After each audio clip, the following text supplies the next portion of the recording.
Hey everyone, hey Chris, hey Mario, hey Ulan, hey Robson, hey Snakey. Can you believe it? They're still playing at the candidates. Unbelievable stuff. This is the seventh hour. No, well technically, grammarly, it's the eighth hour, I guess, of play. They've been playing for 7 hours and a minute. Unbelievable stuff. We got to see if we can put that up on the screen. It's Anish Giri playing against the other guy, Alexienko.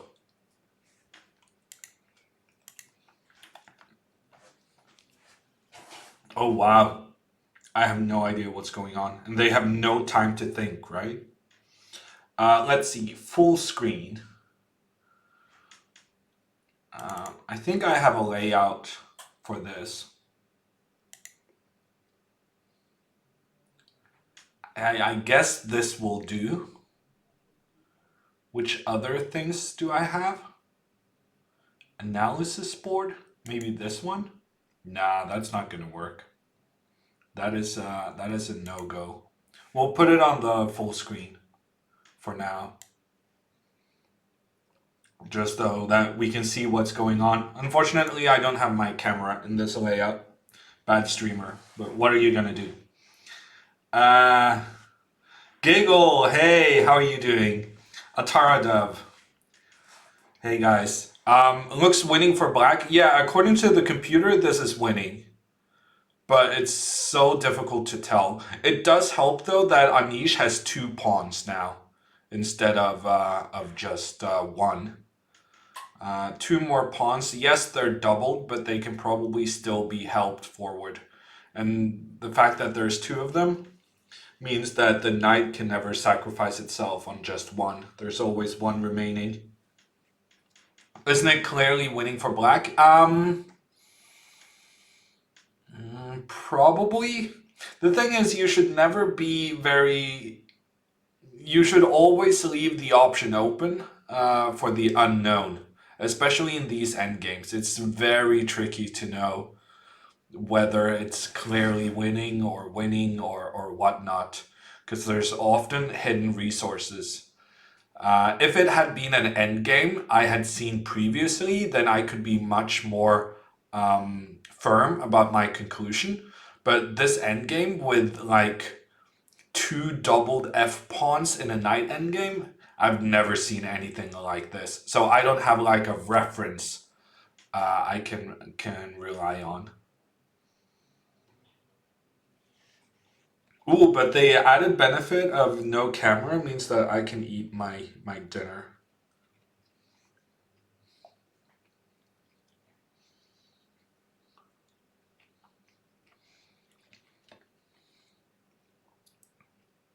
So Anish is going to get a win, and the game is going to last more than 100 moves, which is huge from a fantasy perspective.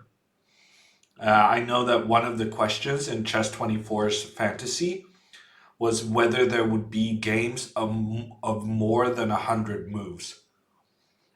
And that was worth a shit ton of points. Also, it's going to help me out because I had a lot of faith in Anish before the tournament. And to speak frankly, Anish has disappointed me. He has not been playing the way I was expecting and or hoping him to. So for my fantasy team, it's also good that he approaches a +1 score. Switzer Deutsch, hey, how are you doing? Nothing happening at candidates, they're just filling time, says Bateman. I don't know if that's true. I think it was very much up in the air whether or not this was going to be a win or a draw. Um, but yeah, now at this point, it seems as though Anish has things under control. And you can see that both players are very low on time. Anish with 1 minute and Alexenko with just some seconds.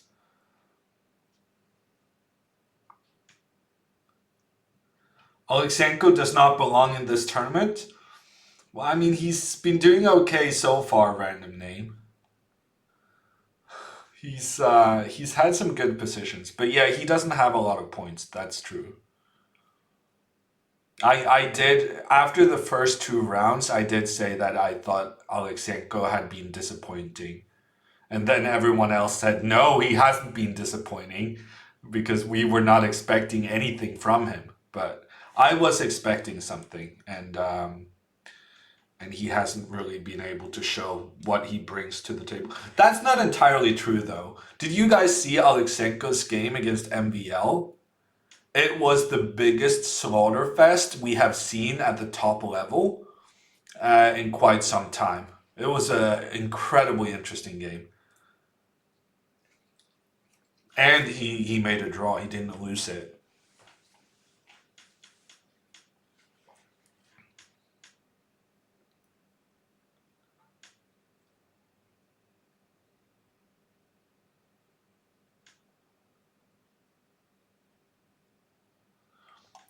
Evening, Bunkinator. We have some Norwegian only content today. I'm selling my apartment. So part of my title and part of my Mubot commands are in Norwegian today. Hey Bogdan, how you doing? Okay, it seems as though Anish has this under control. He knows what he wants to do.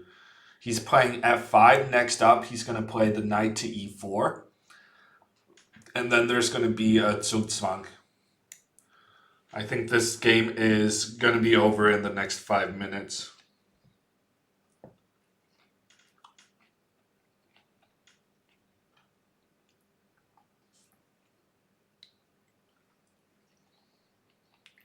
Vanish. Wow, I didn't get that initially, Poop Towel. I'm glad you felt the need to explain your joke, because otherwise I would have been unaware of your comedic brilliance.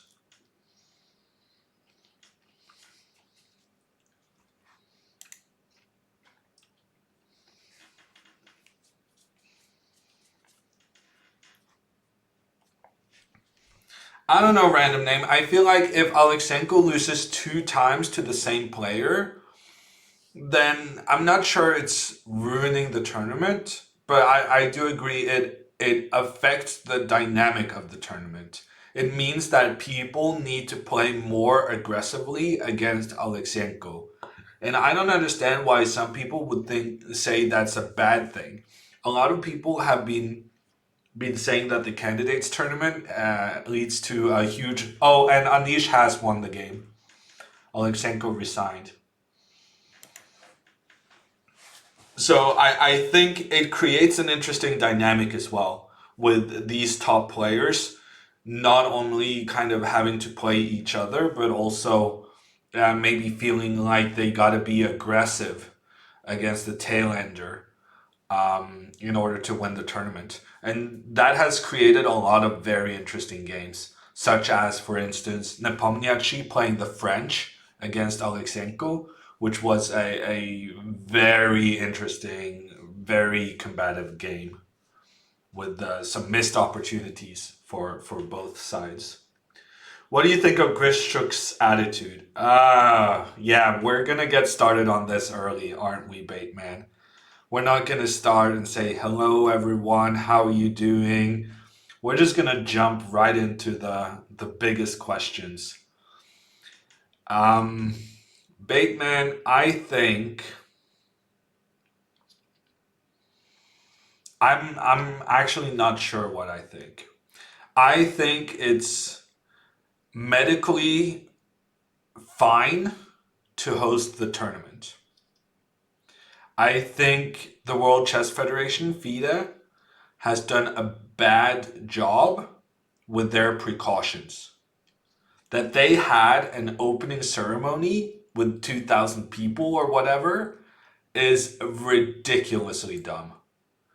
I don't know who's doing the thinking over there, but they need to get they need to get someone else to give them some feedback, some ideas. Um, Currently, this tournament is a huge success as long as it finishes. So to me, it's a bit strange that they're having press conferences. It's a bit strange that they're having an opening ceremony. Uh, it is my feeling that the best thing they can do is just have the players at the venue play and go back to their rooms. Um, but as you mentioned, Grischuk has been he made some comments that he feels like at the beginning he said I didn't really have an opinion one way or another, but now that we're here and now that this thing has progressed, I'm so sorry everyone. I know we had this discussion about me turning off my Slack notifications so that everyone didn't get stressed out with their own home offices and work. But the reason I got a Slack notification is because we have an updated standings, which is pretty exciting. Let's see if we can put that on the screen somehow. Um, no, I'm not gonna do it like that. I'm gonna save this one, and then we're gonna open. No, we're not gonna open. We're gonna do new source. We're gonna do image. We're gonna add source. We're gonna add a new source. We're gonna say standings. And we're gonna find this file we just downloaded to show you guys who is winning in the tournament. Now, initially, you may be shocked as it's gonna cover the entire screen, but we're gonna fix that. This will do. This will do. This is fine. Yeah, so this is the situation. Jan Nepomniachtchi taking a 1 point lead in the tournament. Sensational.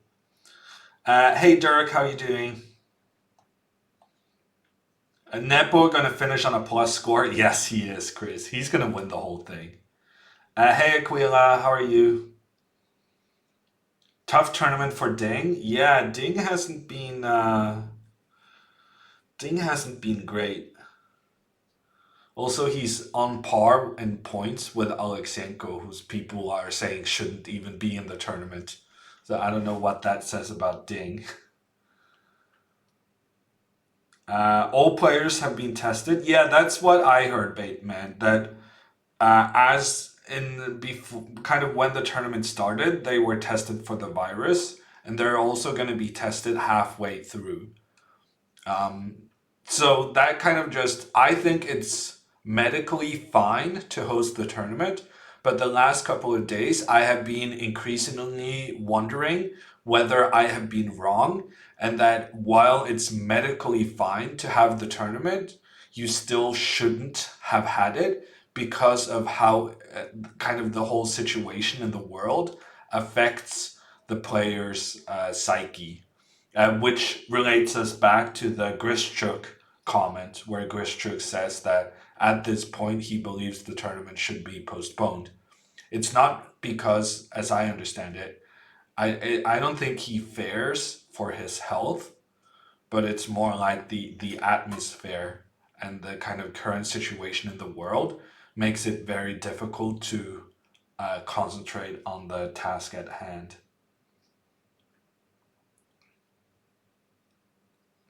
Hey Christian, how you doing? Hey Mishak, no, we're not going to do any Tactics Frenzy today.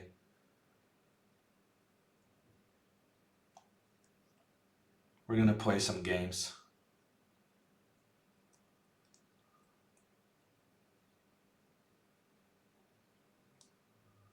Ding was in quarantine, the only one to do so, and it's not surprising he's playing terribly.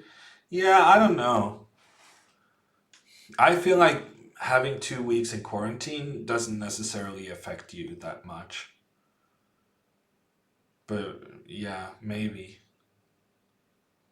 I'm like in the World Championship matches I was a part of with Magnus, we would be at a training camp, very close up to the tournament. Um, and so essentially the quarantine, the problem with it is that it's a forced training camp, I suppose. Um,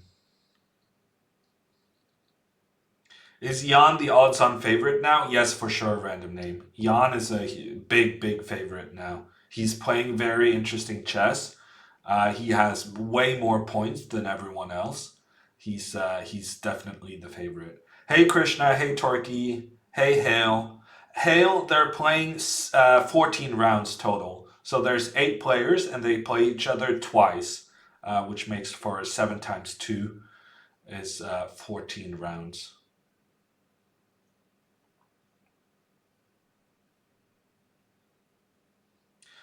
Isn't it true that there's a high chance of a false negative if you're tested early after infection?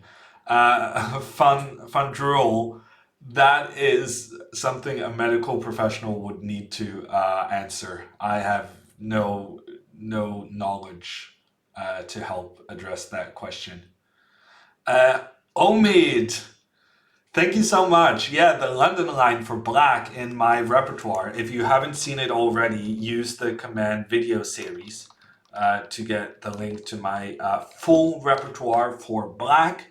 Omid loves it, and he's moving on to the next stuff. And if you play a lot of chess online, then you need to know how to deal with the London system. If the tournament gets postponed, then Rajabov deserves to be back in, which means MVL gets kicked out. Uh, yeah, at this point, it's all hypotheticals, Thomas. For the moment, I suspect it's just going to keep going on. Yeah, Sergey, I addressed this already. Jan having a 1 point lead is definitely the favorite. Hey, Rian. Hey, Dark Moon. Hey, Velverine. Hey, Bobby. Press conferences are very limited. Okay. But still, they're sitting close to each other. They're probably sharing mics. I just feel like if there's, you can cut back on as much as possible. You got chewed out in Chess 24 chat for questioning Grischuk's attitude. Yeah, no, but it's a very difficult thing. It's like every player is gonna have a different reaction to circumstances. Um, and so this is Grischuk's reaction, and we kind of gotta respect it. Um, but then it seems as though Jan is thriving, although he also says that he's not doing okay. I heard he was pretty sick at the press conference today, which is, you know, not great news in these times. Hey Yamara, how you doing? Jan will have around 15% chance against Magnus. I don't know about 15%. Maybe. I don't know. But keep in mind that Karyakin, in my mind, was not supposed to be even close to a fair match against Magnus. And Karyakin almost won the World Championship match. So even these people you just think are much weaker than Magnus and who don't have nearly the same kind of um, history or results to show for. These guys can be dangerous in a match, nonetheless.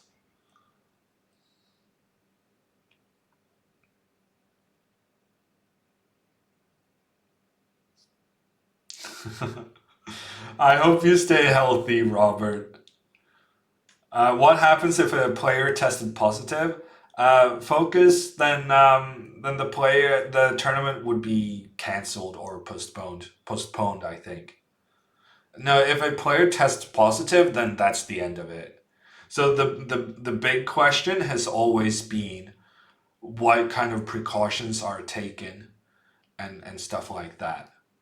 Because if you have a player testing positive, then you have a very easy job. Then you just postpone or cancel the whole thing. That's not the tricky decision to make. The tricky decision is kind of like now, for instance, if Jan is sick, but he's not positive for the coronavirus, what do you do, for instance?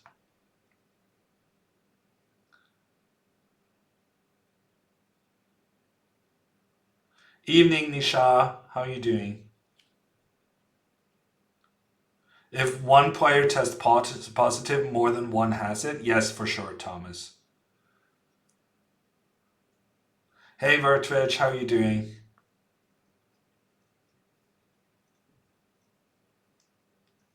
Hey, Pond Grubber. You were one of very few to believe in Nepomniachtchi before the tournament. Yeah, I did not, Sergey. Well done. I thought Jan was too streaky of a player to do well, but it appears that his streakiness is manifesting itself by him winning games rather than losing and winning and whatnot. Hey, Steve Eyes.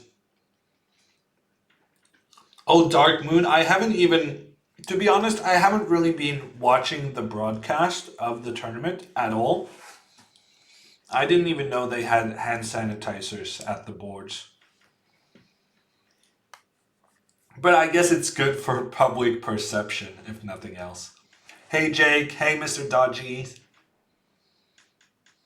What do you think is the problem with Ding right now? I don't know, Thomas. He's not showing his best chess, but that could happen to anyone. I was actually a bit surprised that Ding resigned when he did. I was looking at the position and I was like, there might be some kind of fortress chances here. And the next thing I knew, he had resigned the game. So he's not, it feels as though he's not really, he feels a bit resigned in attitude as well as, actually resigning the game. Chess players are known to touch their face every now and then. Yes, speaking of, I'm not. I don't know why, but I do know why. It's because when you concentrate on a chess game, very often you want to hold up your head. So either you will do this, or you will do this, or this. But either way, you're using your hands to both block out your peripherals so that you're completely focused in the direction of the board in front of you, but also just holding your head up. And Nicola, thank you so much for the tier 3 sub for 11 months in a row. Thank you so much, Nicola.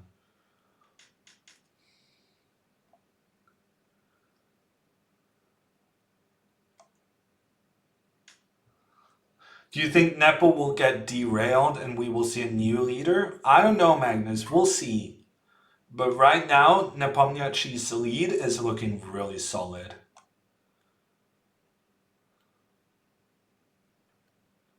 Touching your face is not a problem as long as it's not eyes, nose, or mouth. Okay.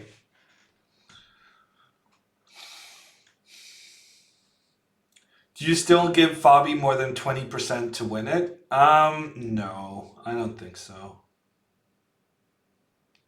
The part of the problem also is that Fabi is not playing very well. I think Fabiano has been extremely impressive in his preparation, but his play hasn't been all that great.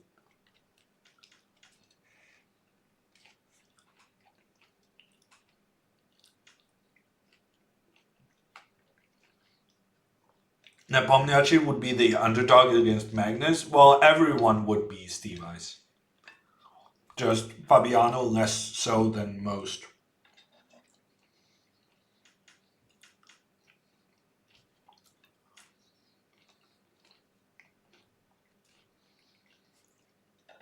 Nepo can only defeat himself at this point. I don't think that's true, Dark Moon. There's still so many rounds left. 8 rounds left, and he has a point lead. I mean, Nepo losing a game and MVL winning a game, and then boom, they're on equal amount of points. It's still way too early, but Nepomniachtchi is looking good.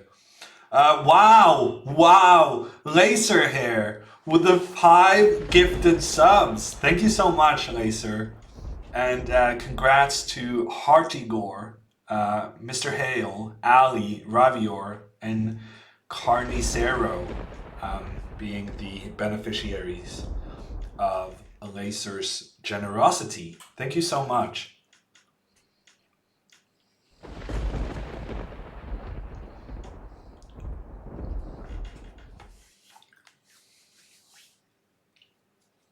Yeah, that's a very good point, Steve Eyes. Fabi can turn things around. He scored 6.5 out of 7 to finish the Tata Steel tournament just a couple of months ago. Very good point. And his openings are looking so good. Fabiano's opening preparations have been amazing and so aggressive. He's playing for a win both with white and with black.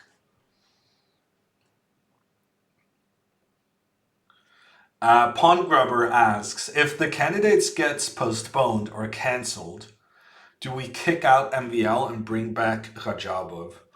Well, if it gets postponed, then probably not, because then we're keeping the same results from the games already played, I assume. If it's cancelled, then I don't know.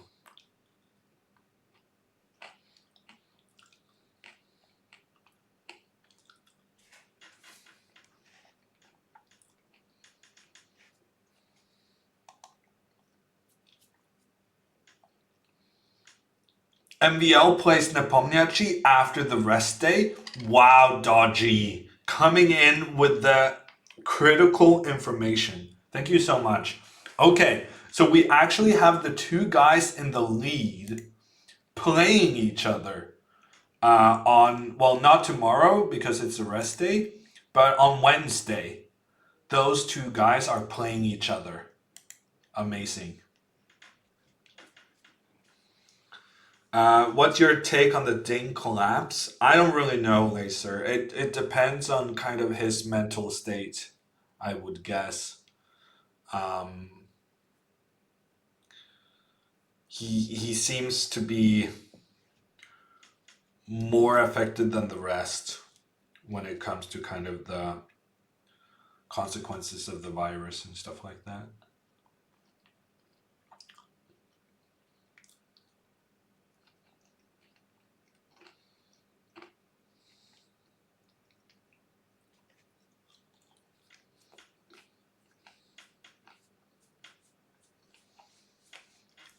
Does he seem under prepped? That's a good question. I wasn't really under that impression. Let me play through some of the games he played. He did that loss he had against Nepomniachtchi was pretty bad. No, the loss he had against Vachier.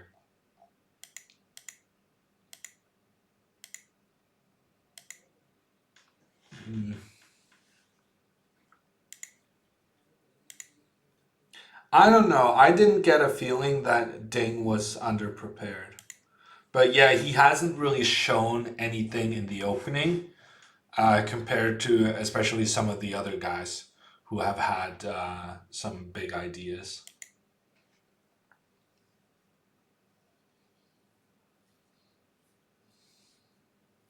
I did know that new user.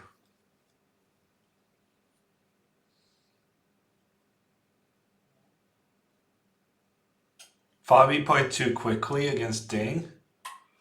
Yeah, maybe. Fabi had some really impressive preparation against Ding. Against everyone, really. I think Fabiano's openings have been superb. Personal favorite? I'm not sure what you mean by that, VH. I think if I were to suggest who's gonna win, then I'm gonna suggest the guy who's leading by a full point. Um, my personal favorite in terms of who I'm hoping is gonna do well is Anish, but it does seem that Anish's Instagram game has taken away some of his concentration for the chess game. I don't think Anish has been amazing so far, but his Instagram content has been very good.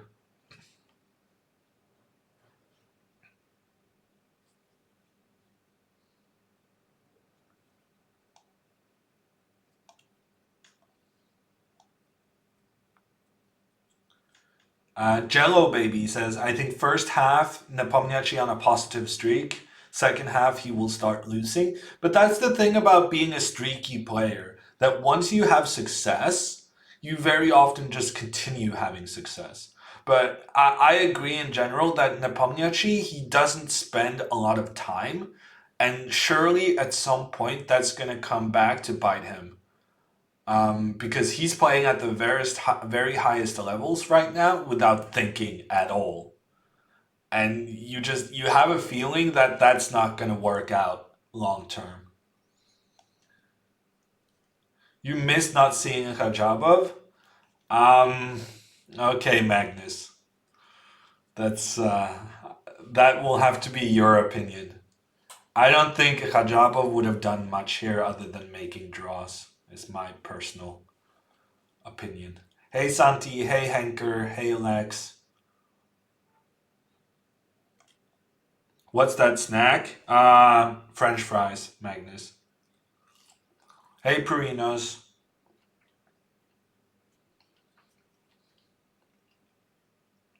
Bucanero asks about a move in Ding's game.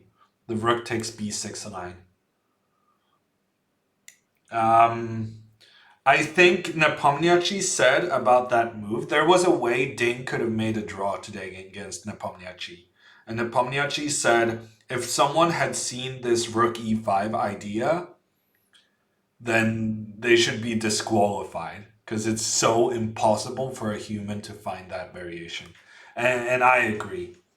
But I think very often you're kind of making the wrong conclusions, Bucanero. You're saying Ding should have seen the rook takes b6 line. But really, it's not that he didn't see the first move, it's that he didn't see the fifth move or third move down in the variation. So oftentimes when kind of we refer to it as, oh, this player missed that move, it's not that they missed that move specifically, but that they probably missed an idea further down in the variations.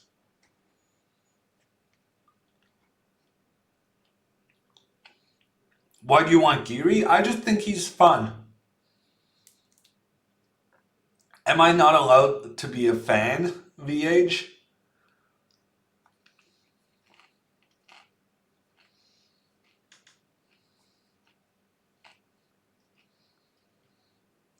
Anish wins a game at the candidates after 19 tries. It had to happen sooner or later, Midnight Fox.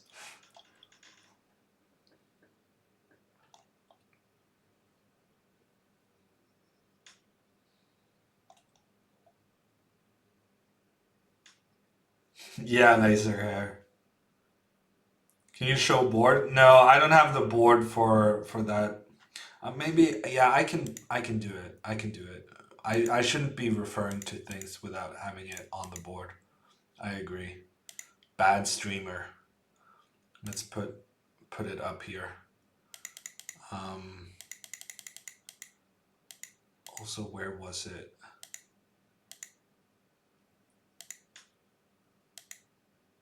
I think it was this moment. Um, so I think this was the position.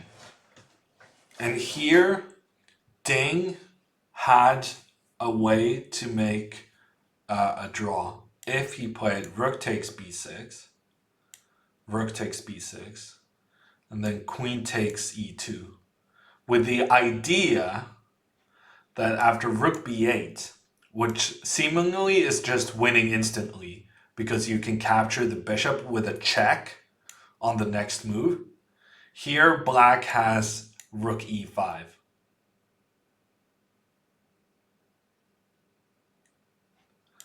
And after takes, king h7. This is just, yeah. This is unreal. And as Nepomniachtchi himself said, a person finding this over the board would be highly suspicious.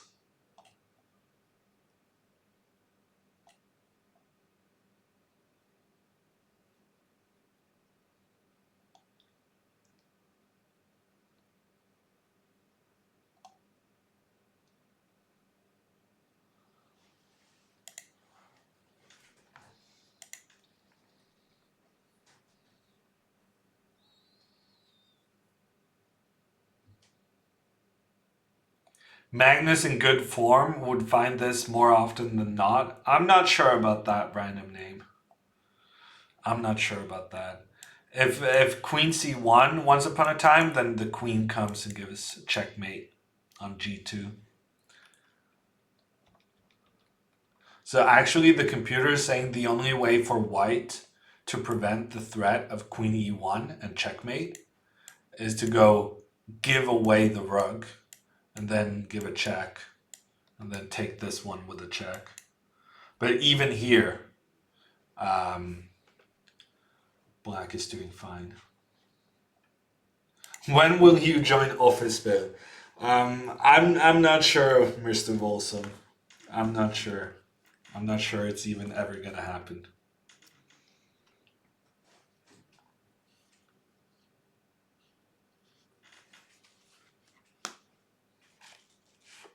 Isn't this exactly the kind of thing that GMs find?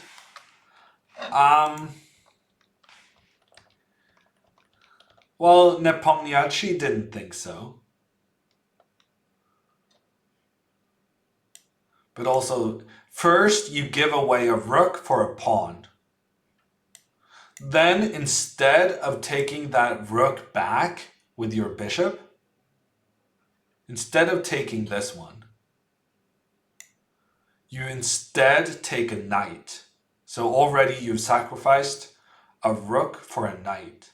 Then in the follow-up, white has a rook attacking the opponent's king and threatens to capture a bishop in the midst of it.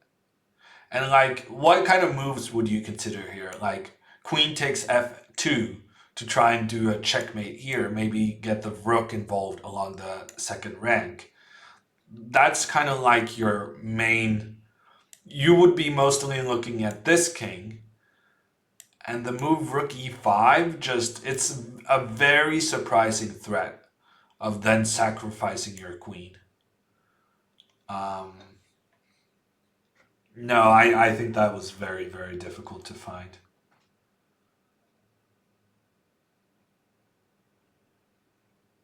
VH, the World Championship match in Norway, the rights to that match is owned by NRK.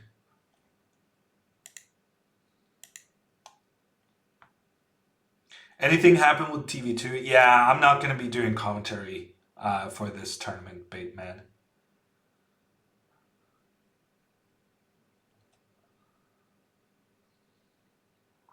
Yeah, he definitely thought about the first move, Midnight Fox, but that's what I'm saying. It doesn't just.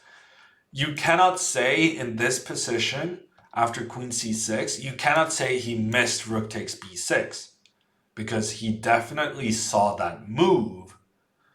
What he didn't see was the variation where he shouldn't take back the rook and instead take the knight and then play. It's especially this rook e5 move, which is supremely difficult because it would be very easy to stop the variation here and just see that you're going to lose a bishop with a check and be down a whole rook. And then it would make sense to kind of think, this isn't going to work. Also, in this variation with rook e5, if the rook takes on d8, king moves. Here you can go rook g1. Rook g1 prevents the checkmate with queen e1. And after queen takes f2, black isn't even threatening any checks. White is up a full rook, and black isn't even threatening any checks. However, in this position, there's no way for white to prevent both rook e2 and rook e1.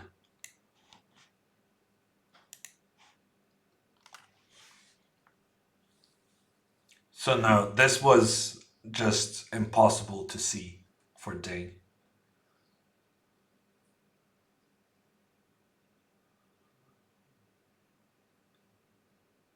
If engines didn't exist, do you think anyone would have found the rook takes b6 move for black? That's a good question, Hardwell. I would say maybe. It depends on whether we kind of had like the same way of transferring information as we do today. Because I feel like if engines didn't exist, but we still, but we still had like the internet, I feel like there would be kind of some chess sites specialized in in um, in kind of doing analysis for people.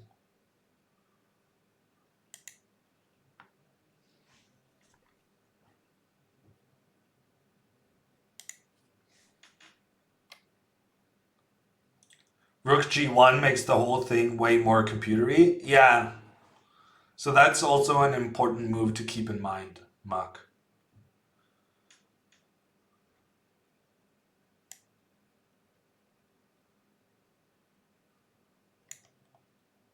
I'm not sure what you mean, Bucanero. Constant order to check lines? Or do you make it with intuitive pattern recognition? I'm not entirely sure what you're talking about. Hey, Gremlin, how are you doing?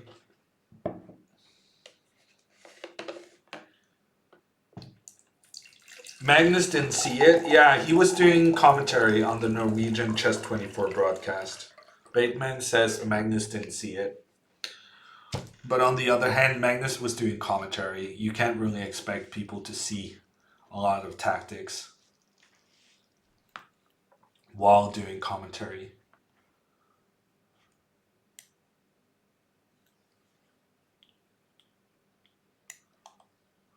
Thank you, Magnus. Can Nepo keep this up? He's looking good, I think, straight. He's looking good. His game against Wang Hao was very impressive, I thought. And also his game today was he beat one of the pre-tournament favorites in very simple fashion. Very impressive. Okay, we're gonna play some games. I'm taking challenges from Chess24 Premium members, and we're gonna start out with Bogdan. Are you afraid of Corona? I mean, I am sensibly afraid. Random name. I understand its danger, but I am not personally afraid that I'm gonna get it because I'm taking a lot of precautions.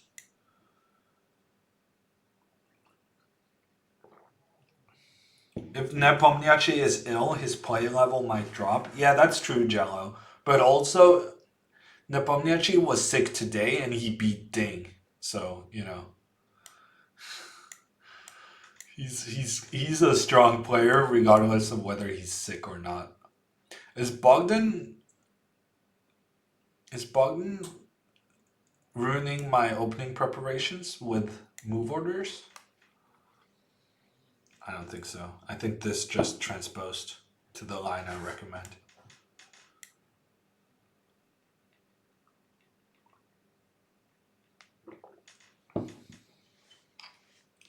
Magnus versus Nepomniachtchi World Championship match would be more entertaining than Magnus versus Fabi. I don't think that's true, Adro. I think that's on it personally. I think that's just false. I think the match with Fabiano was really interesting.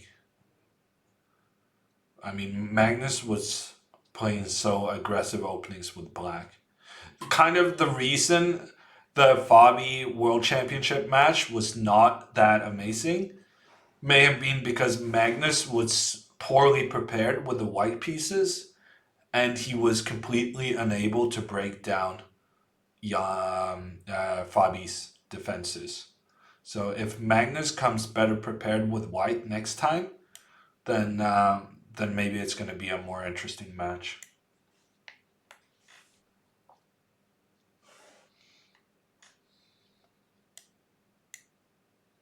CJ, the coughing police. Remind us, what are we supposed to do? He's doing his best, CJ. It's stressful circumstances for us all. I don't think I played this very well. I am unhappy with how I did this. We're gonna have to actually allow white to give us this pawn on c6, I think. It's disappointing, but what are you gonna do? I think Bogdan, we've played this opening against Bogdan a couple of times now, and I think he's doing a good job with the white pieces. He's showcasing white in a good fashion. Magnus versus Nepo will have more decisive games than Magnus versus Fabi. Maybe. But I don't think it will be more interesting. Magnus versus Fabi will be more tense. I'm not sure you're right that there will be more decisive games in Magnus versus Nepomniachtchi. I think that's a conclusion you've made without any proof whatsoever.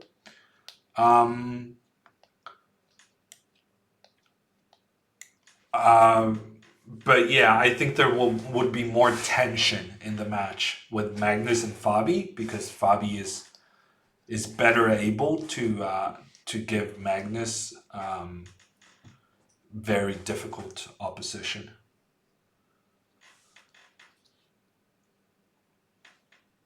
Have you remembered to file for moving so you can stay at your cabin? I don't even want to stay at my cabin, Landmark. My family has this. My mom is very traditional, so our you know how they say summer houses in Norway? We do like winter houses, uh, often referred to as cabins.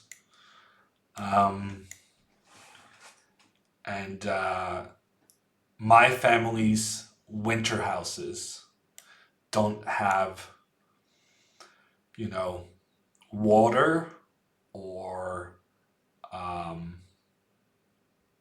such luxuries. So I'm completely fine staying in Oslo for Easter.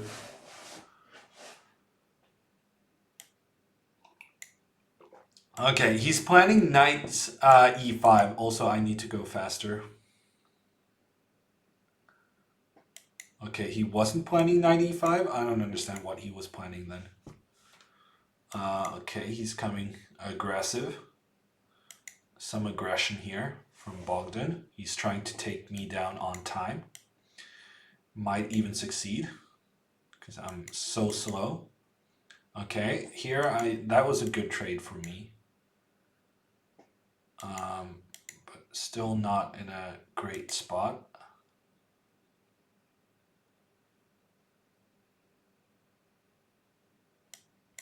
I think we just got a pre-move. Wait, where did my time go? Wait, what? It says I spent 4 seconds on this move. I moved instantly, no?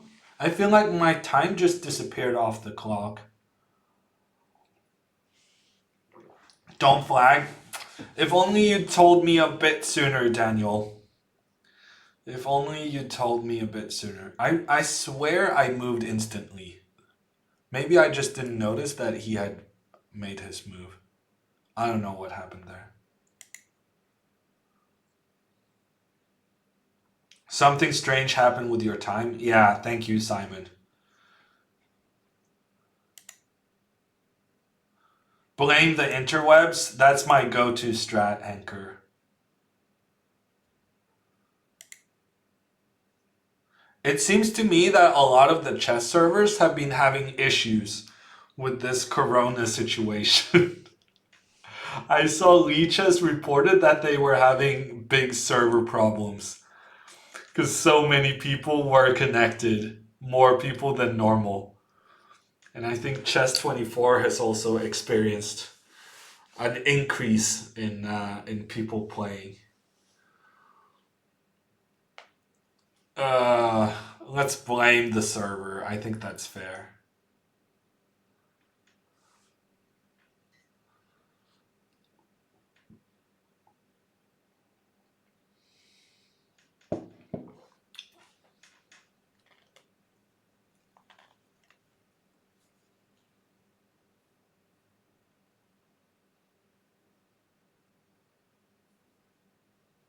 Everyone challenge Hammer and win on time, says T Drive.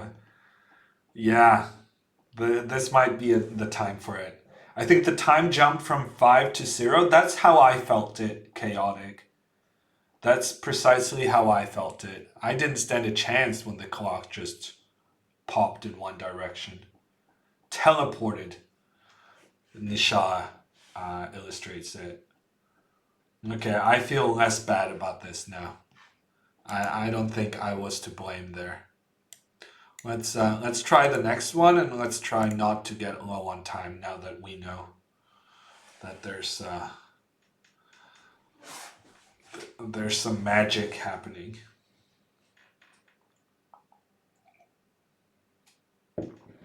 That's good, CJ.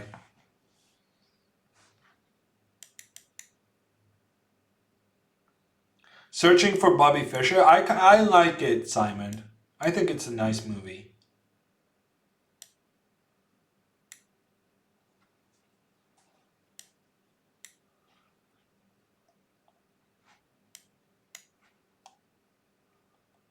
Conspiracy that chess people made the coronavirus? I don't think we did. Mark. I don't think chess people enjoy having lag spikes. I feel like many chess people don't really care that much about how many other people are playing chess compared to how we care about it being, our games being proper.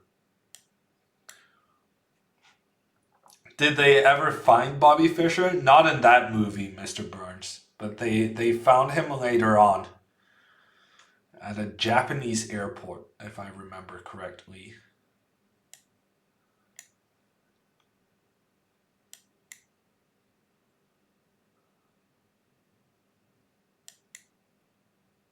It's interesting though to remember that when Searching for Bobby Fischer was made, we actually didn't know where Bobby was.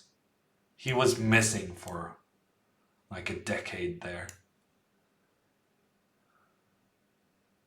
Okay, once again, the brilliant Hammer opening repertoire has given us a winning position from the get-go.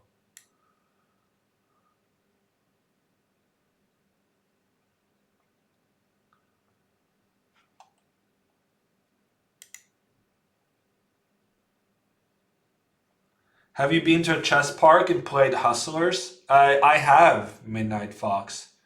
I've been to Washington Square Park in New York. And I've also been to Union Square in New York as well. I think it was Union Square. We're actually gonna repeat this one because I didn't get the full message. I'm learning to play chess and setting up distant learning chess for my students Thank you for the great commentary and show. Thank you so much, Grumpy, and thank you for the $5 donation. Is Discord dead? I don't know. I think my Discord just made a sound, Zoe. Which it's not supposed to when I'm streaming. But this is a question you're going to have to ask someone who's not playing a chess game on stream. Did you make a video about hustling hustlers? We did, Avalanche. Not me personally, though. It was... ooh, there goes the queen. Feels bad. We had a video where we had this kid from New York who played against the hustler with Magnus giving kind of what moves to make. This kid was wearing an earpiece, and Magnus was giving the moves from a bush or something. We placed Magnus. I think for the optics, we actually put Magnus in the bush. It was kind of funny to be there and tape it. Oh, you've seen that one, Mario? It was with VG. I don't know if you would how you would be able to find it though. I guess you Google VG Magnus Hustler. Just get those keywords in there. It's probably on YouTube, Avalanche. It might be on VG's own platforms. So I would do a Google search just in case. Noah, thank you so much. Noah posting the link to YouTube. Also Meshok in the Chess24 chat.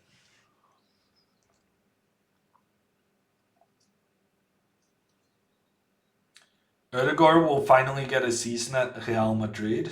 I haven't been following news today. What are you referring to, Straight? 5-card draw. I'm so happy you're enjoying the white repertoire. I hope you'll give the black repertoire the same chance. It's good content, both of them. If you guys haven't already, you really should consider becoming a Chess24 premium member, because then you can access my video series for white and for black, a complete repertoire with like more than 20 hours of content.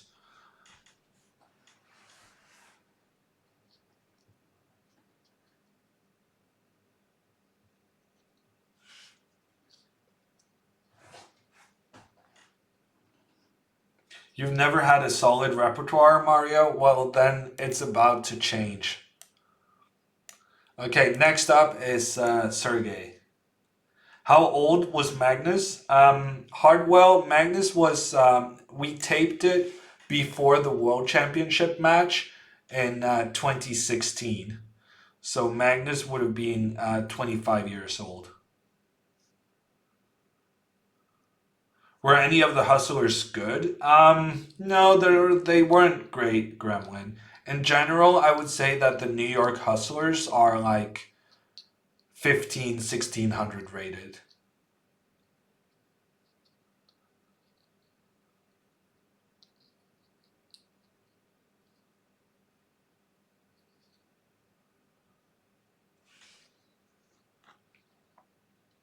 Yeah, no worries, Mishak.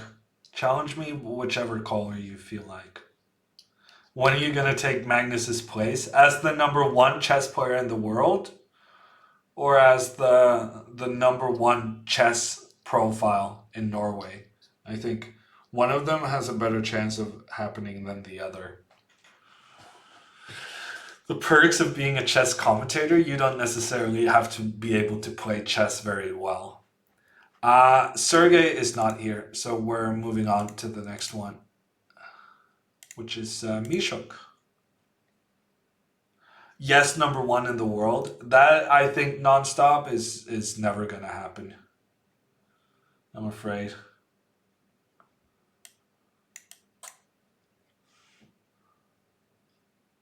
Do you have any studies on Chessable? No, I do not, Simon. Do you use Chessable, Simon? Do you like their concept?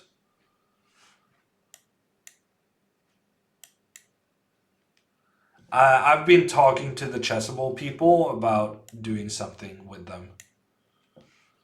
I'm interested in hearing what you think of their services.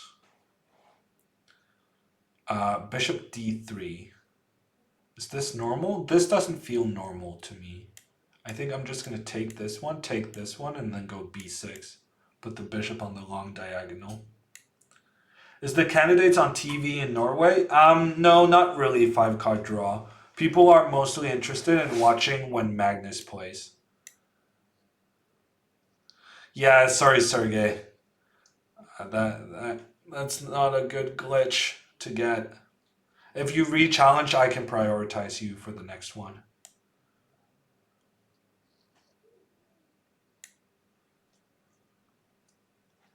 Are chess tournaments still happening? No, not really nonstop.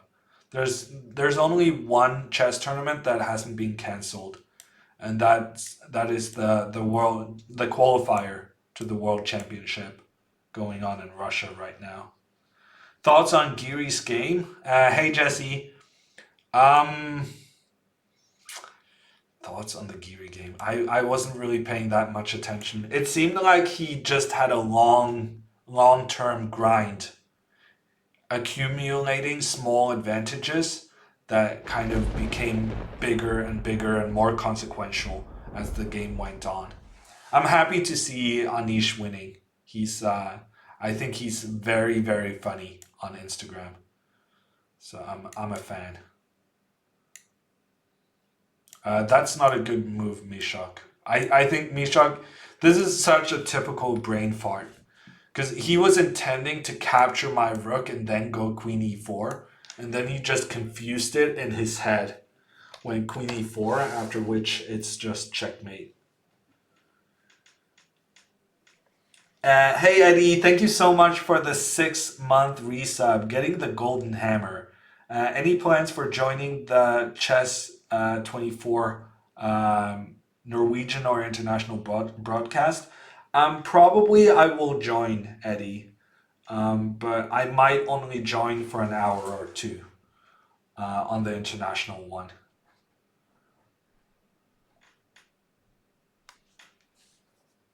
He won a night ending, 3 versus 2. Yeah, they say there's this thing about a rule about night end games that they're pretty similar to pawn end games. In that if you're a pawn up, you have a very good chance of winning. Whereas, for instance, rook endings, being a pawn up is often not enough to win the game, regardless.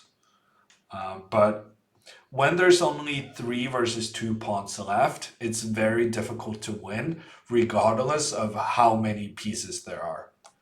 Because the chance of all the pawns being exchanged off is pretty high.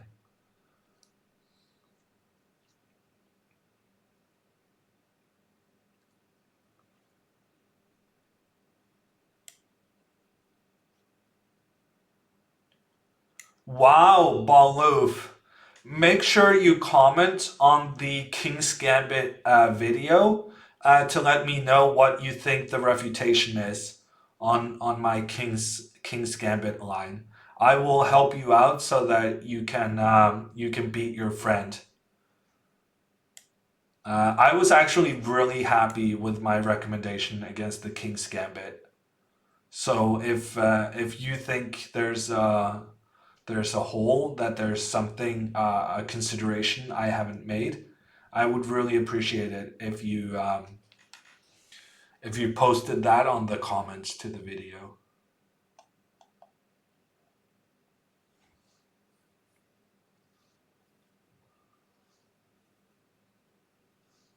Very good platform for learning deeper lines and variations. That's cool, Simon.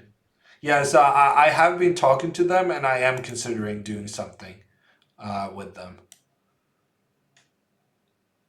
They've made quite a big splash, I feel, in terms of teaching chess online. Chessable is one of those companies that were is in the Play Magnus group together with Chess24. Surprisingly, chess results is still reporting plenty of chess tournament results. Really, Mr. Burns? I didn't know that. I thought almost everything is cancelled at this point. I mean, I've been sitting indoors now for 2 weeks. It feels strange to me if the world is still moving outside.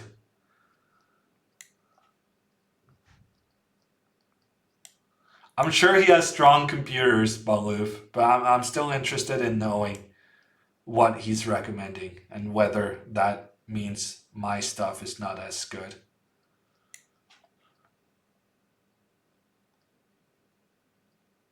Is brain fart a polite word or is it rude? I think it's pretty polite, potless flower. It kind of means that you messed up in your head. I could have said more rude things. Okay, I don't know how to turn off these stupid Skype notifications. Now my mom is starting to post a lot of stuff. The thing about this coronavirus situation is that suddenly I'm communicating more with my family than I have done in the last 6 months. It's very strange.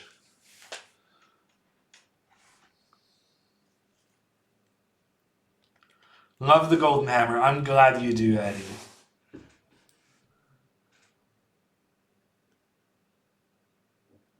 Oofta. What are we talking about today? I'm not sure that's the correct use of that word, Chessweep, but good on you for trying. Oh, please stop.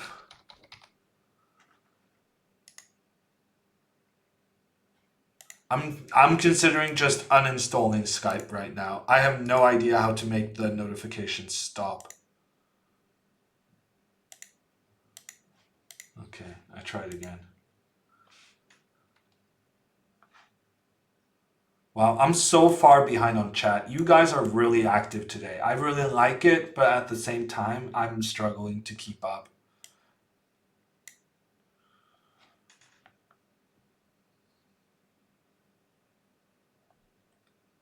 Chess streamers are booming? Yeah, I hope so, Dirk.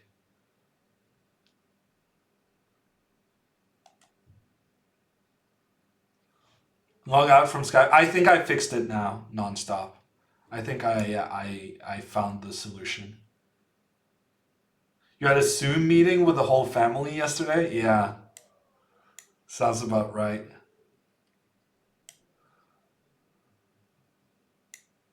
Let's move this knight over here.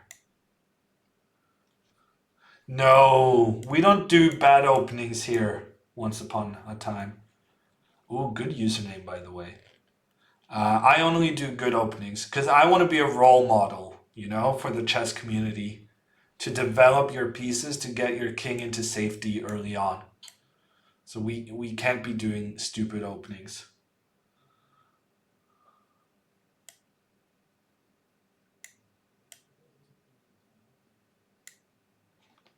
Play the Benoni then?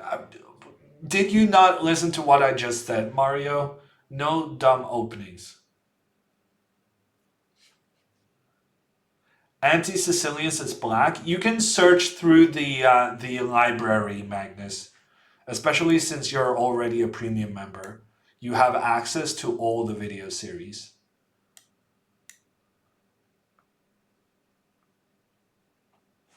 What about double-edged openings that are good? No, we don't do those either, Pawn Grover. Because double-edged usually means that you're violating some opening principle. That you're finding exceptions to the rule and to violate some principles. And we don't do that either.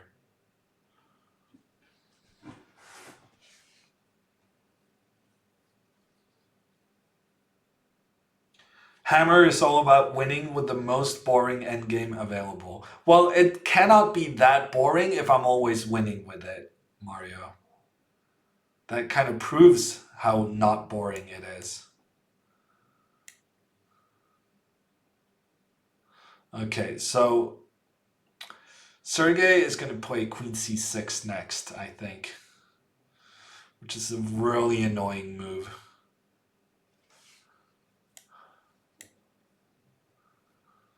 But yeah, I'm going to get my pawn to h3, but then we'll see if it can do any good over there. I have a passed pawn, but this guy is also at risk of just being a lone soldier to die on the battlefield. Is the marshal double-edged? Yeah, I guess it is. Chess Weeb. Do you think there are some positions in which top players can't survive against the computer? Yes, Alex. It's also known as chess. Have you seen some of the kind of odds games that has been suggested and implemented and stuff like that? I was reading, I think chess.com was planning to do an event. Ooh, I just blundered my pawn. I'm gonna have to. I didn't get my pawn to h3 after all. Feels bad. But I had to take care in order to save this other guy. Chess.com was planning to do some kind of a match where you needed to win, and where the computer, you were given like a full pawn odds against the computer. And that's what we're talking about. The computers nowadays are so strong, it's not even funny. You can't really play any sort of proper tournament. Normal position. You have to give the human quite a bit of benefits when starting out. Leapers, thank you so much for the 23 months of subs. Thank you for all the support. Smate, the big result today was that Anish beat Alexienko with black, and that I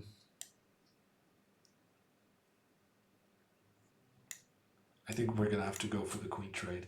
And that Nepomniachtchi has extended his lead to a full point by beating Ding. So that's some big news coming out of the candidates tournament. First ever candidates win. Yeah, that's true, Chessweeb. Okay, I'm not sure this was a good idea. This is probably the move I should have played earlier. Oh no, I should have played that move earlier. This is not good. I'm actually going to end up a pawn down. Wow. I thought I was the one pushing for a win. This is actually terrible.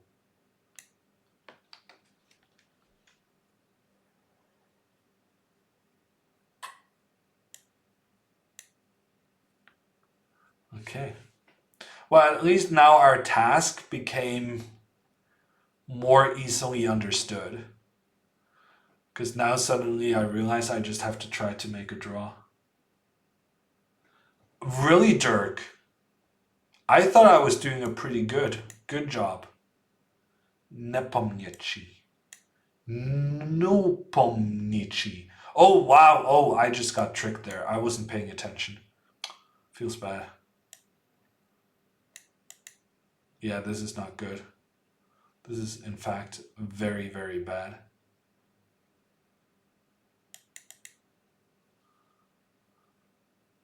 Ding performance. It's not his debut, though, Jesse. He played in the candidates the last time as well. I very much want this to work, but it doesn't work, unfortunately. Nepomniachtchi. Nepomniachtchi. Oh, we're low on time, as if things wasn't bad enough already.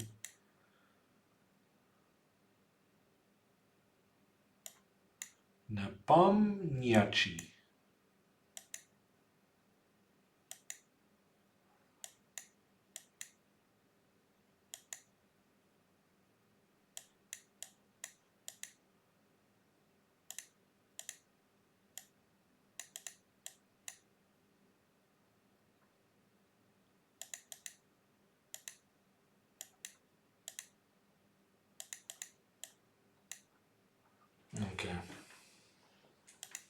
I guess that was an okay result in the end.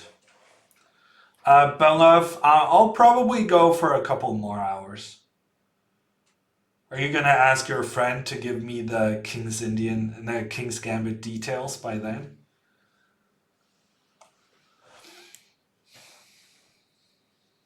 Do you think Magnus currently would be the world champion if Kramnik has won his last game in the candidates 2013? Yeah, I think so. Mishuk. I think so.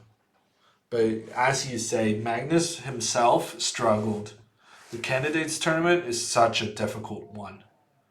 And Magnus only barely managed to win the the time he qualified for his first ever world championship match.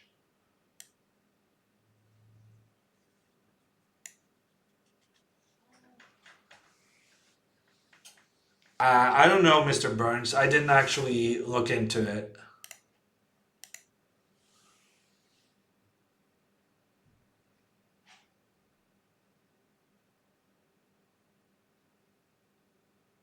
What do you think about the calls to suspend the event? I addressed it a bit earlier, Danish. Um, I think it's medically fine to keep going on, but at this stage, the players seem to have real trouble concentrating. Um, so it's very difficult to know kind of what is the right way to go.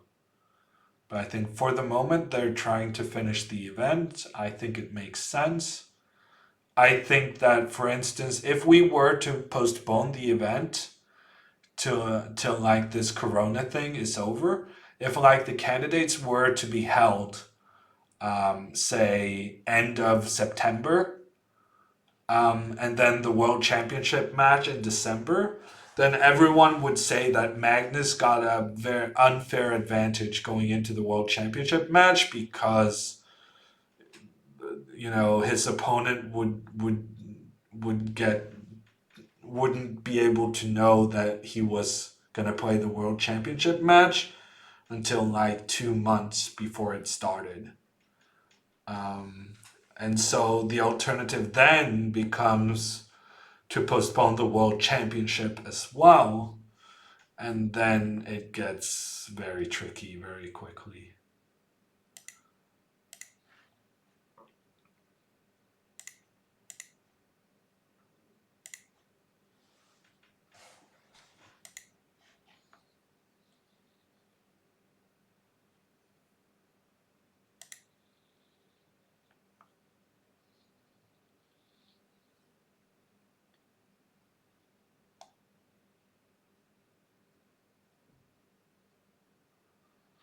If you were president of FIDE, what would be the one biggest thing you would change about the World Championship cycle?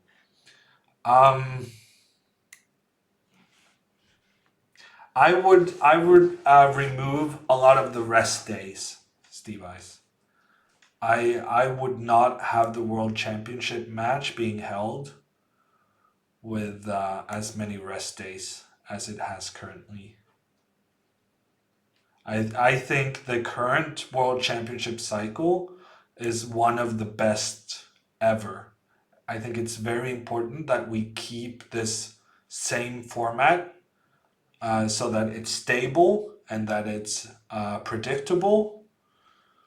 And the one thing I would maybe do from a broadcasting perspective in order to kind of sell it as a product out to the world, I would maybe reduce the time control and I would remove a lot of the rest days, which the players would not like, but sometimes you got to make decisions where the players are not, in agreement. You got to think of what's best for chess.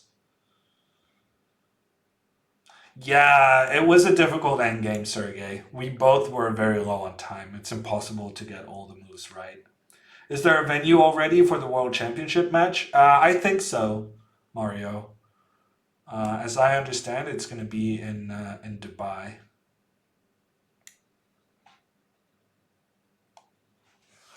But it's not clear to me whether the World Chess Federation has properly announced the event. They've kind of just mentioned, oh, by the way, we're going to have the World Championship match in Dubai in December instead of November, is what they've said.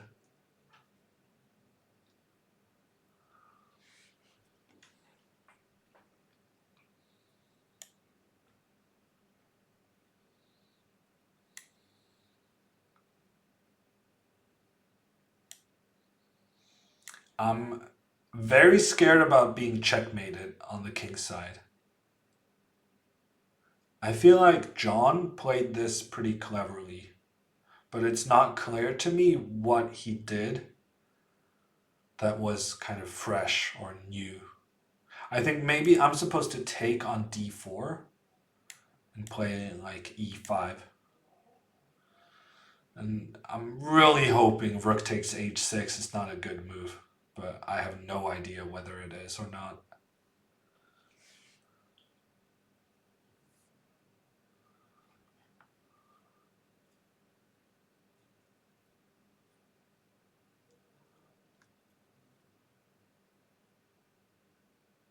Yeah, that's a good point, Alai. That the same kind of the time thing works for Magnus as well. That Magnus will not know his challenger until 2 months before the event. So I guess that's a possibility, a way of doing it.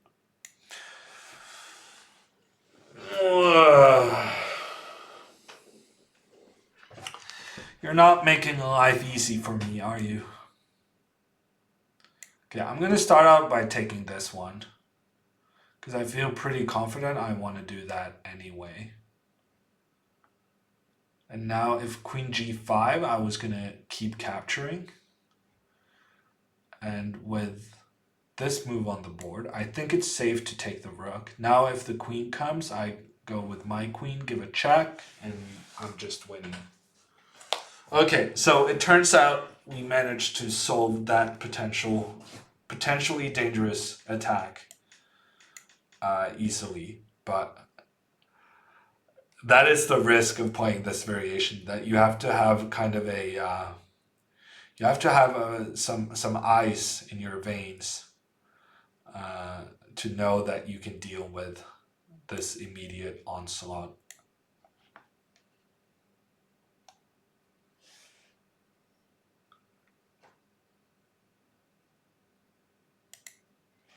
Which grandmaster do you consider the best at openings? Asks Eddie. I would say also judging from the tournament, the candidates tournament so far, I think Fabiano has cemented his reputation as the best prepared player. His openings have been really aggressive and really impressive. So I would say he's the best. He also was very good against Magnus in the World Championship match.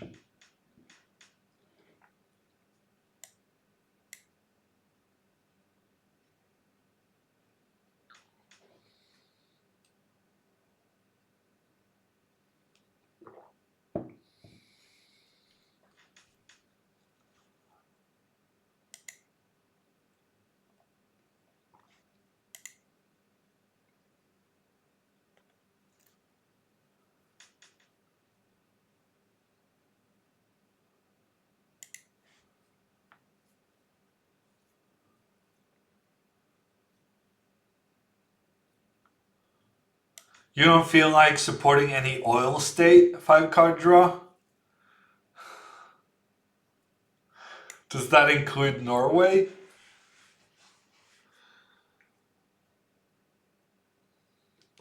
Or the US for that matter?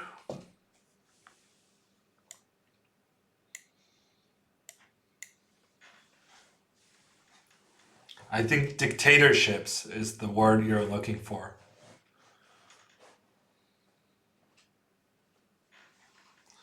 But then again, I ask you about the US. Uh, you know what? I'm not sure Trump is getting reelected. I'm starting to think he might not get reelected. I'm thinking even some Trump supporters are not very impressed with how he dealt with this crisis. Yes, Alexander, I have been to Dubai. Um, I've been to Dubai once, and I've been to this place, another emirate north of Dubai. I just forget its name.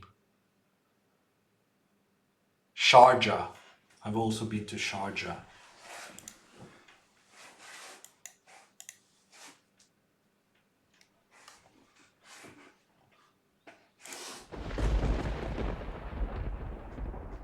Past Pawn, thank you for the 22-month resub.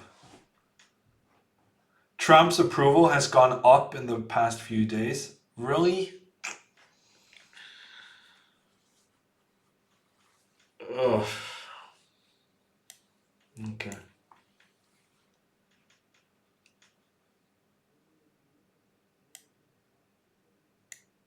Yeah, that's the one. Balev.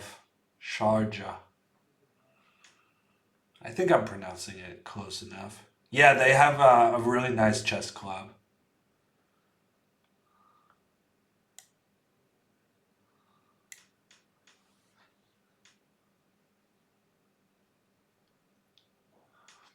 How do you evaluate Nepomniachtchi's chances against Magnus in the World Championship match? I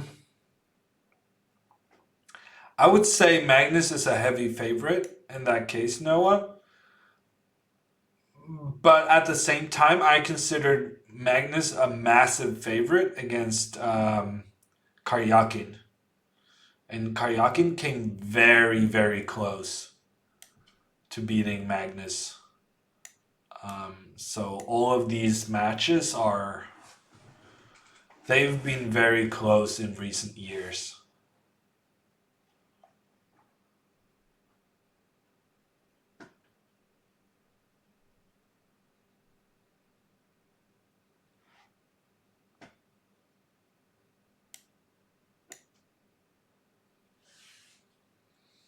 Yeah, good game, John.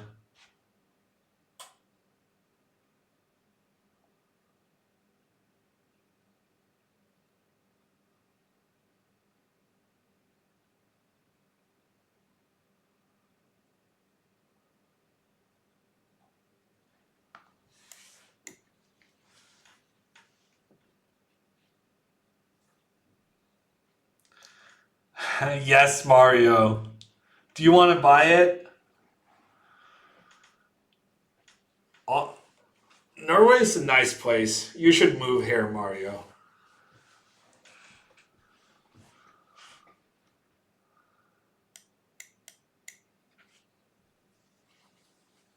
But yeah, I put it in Norwegian because I did imagine that there was mostly Norwegians interested in buying my apartment. But if you're thinking about relocating, we can get you a good deal. Noah, thank you so much for resubbing for 8 months. Thank you for the support, Noah. Queen f3, that's a pretty decent move, actually. I'm seriously considering sacrificing a pawn with queen d5. But it feels a bit desperate to me. I'm also considering sacrificing a pawn with bishop d7. Because then if he captures on b7, there's going to be a lot of open files. No, but here's what I should do. I should do knight d5, threatening the bishop, and then I'm going to go b5, b4, stuff like that. It took us some time, but we reached, I think, the conclusion. It came to the correct conclusion.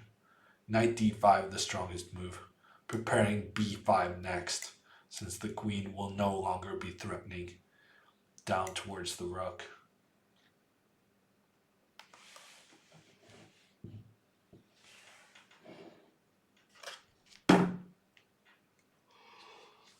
I'm out of tea. That's disappointing.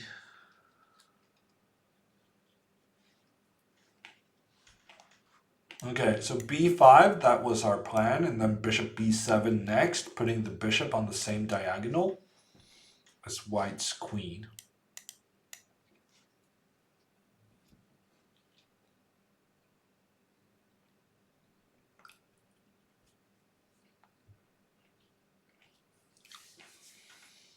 You know, 5 card draw, the dollar. I think the kroner has like dropped 25% or maybe even more against the dollar. So if you want to buy Norwegian property, now is really truly the time to do it.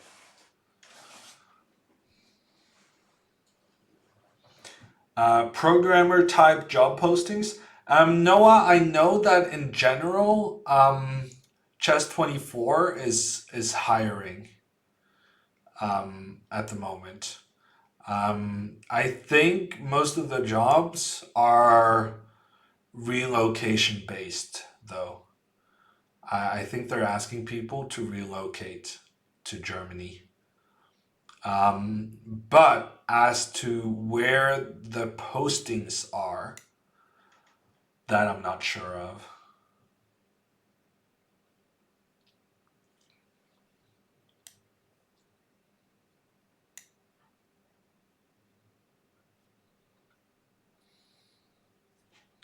Let's see if I can find it actually.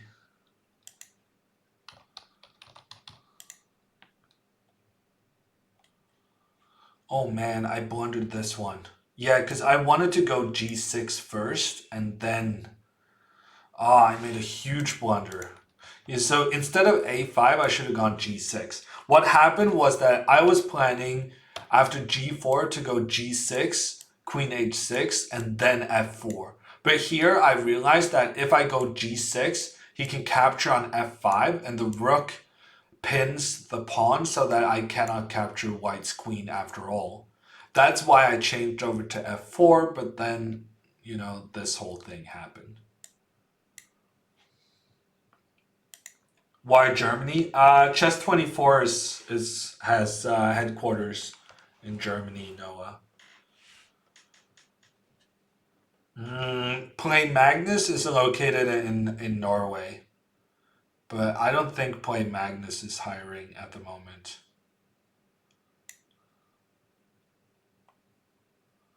I'm getting killed. Yeah, I'm just getting destroyed right now. If I take this one, then rook takes g7 as checkmate. If I move the bishop, then he can take with the queen on h6. I just got schooled in a big way. I really liked my position here, actually. I thought I was doing very well. Just 3 moves later, I'm dead.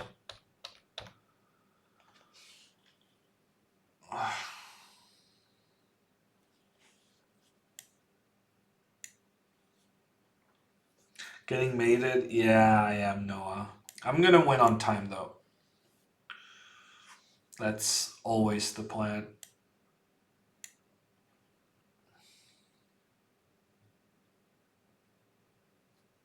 It's not looking great for the plan, though.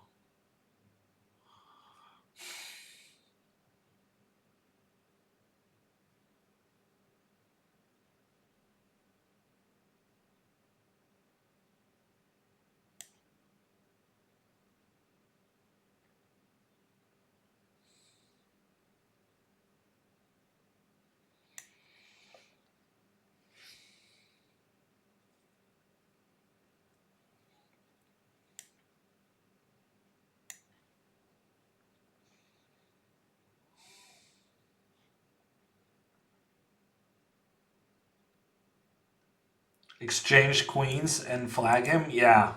If I can exchange queens, that would be major, Noah.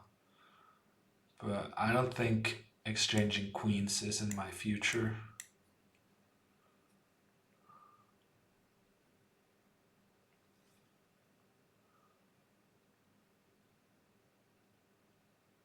Gatherings of more than 3 people forbidden until June 1st. Wow. Yeah, I'm June 1st, really? Already? That's actually more than I was expecting. I'm expecting to be in a lockdown until like June 1st. But I didn't think that they would kind of mandate it at this early stage already. Well, when I say mandate, I mean like require. Wow, I'm so dead. I guess we're flagging.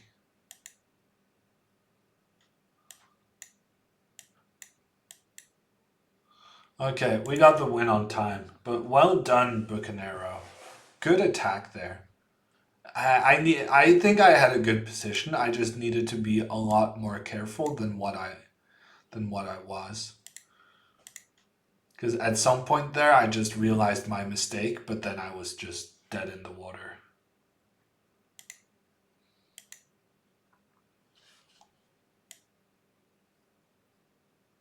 Thank you, Sergey.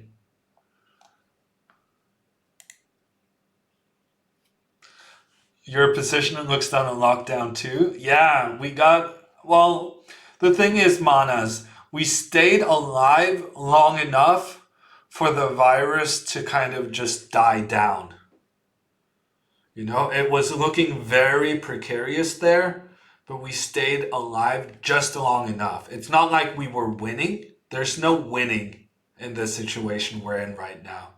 But we just stayed alive through the worst of it. And then we were able to celebrate after.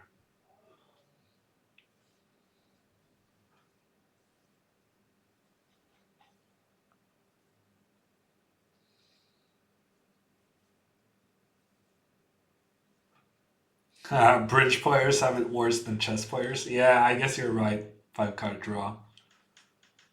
Are you a card player yourself, considering your username?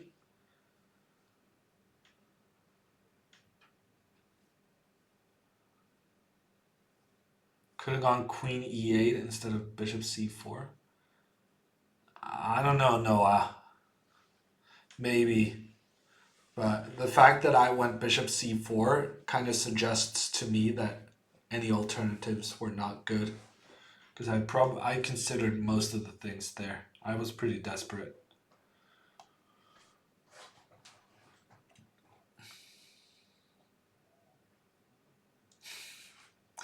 I heard these places that have big restrictions on how many you meet does not include kind of the house you're living in. So you would be fine, Mario. Not to be confused with you would be fined, which is very different indeed.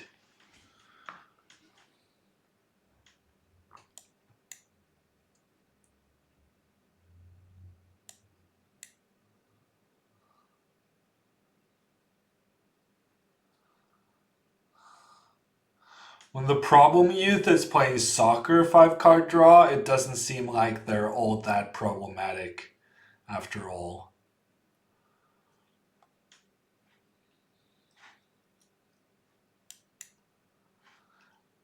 You're welcome, Perunos. I hope you enjoy. Get some good games out of it. Oh, here's this again. At some point, I'm just gonna learn a new line so that we don't repeat the same stuff on stream over and over. But for now, I will take this one and do this thing.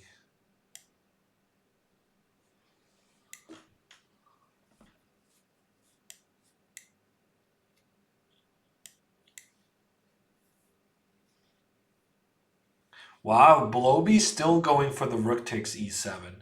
I said out loud last time that I thought rook g5 was a much scarier way to play. And I think I still believe that.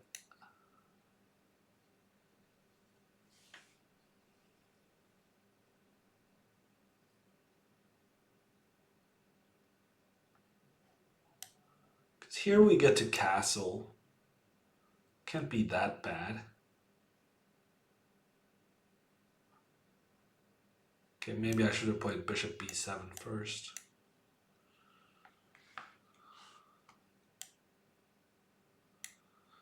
That was a strange decision.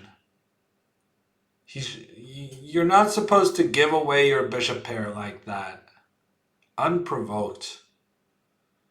A viewer of Hammer stream. Exchanging bishops unprovoked. Shame. Big shame.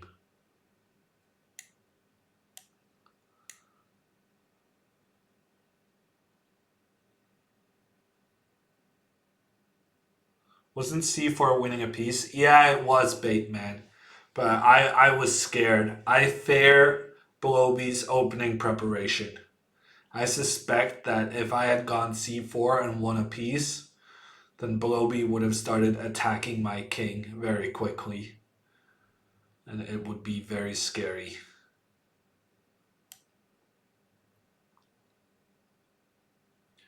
Let's not do that move. Duke is my fantasy is not going amazing anymore. But on the other hand, Anish won today. So probably I'm doing fine. I was 100 and something last time I checked.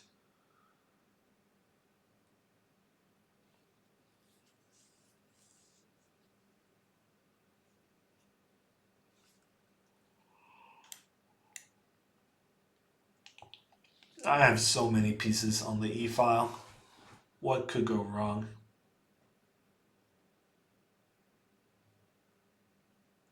Five-card draw. I have met 20-year-olds who have no understanding of this situation. I think expecting 15-year-olds to do so is, yeah, there's a general problem of getting people to kind of understand the seriousness.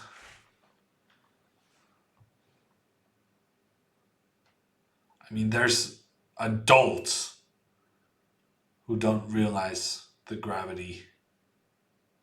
There's people over 70, people who are going to die because of this, who don't understand.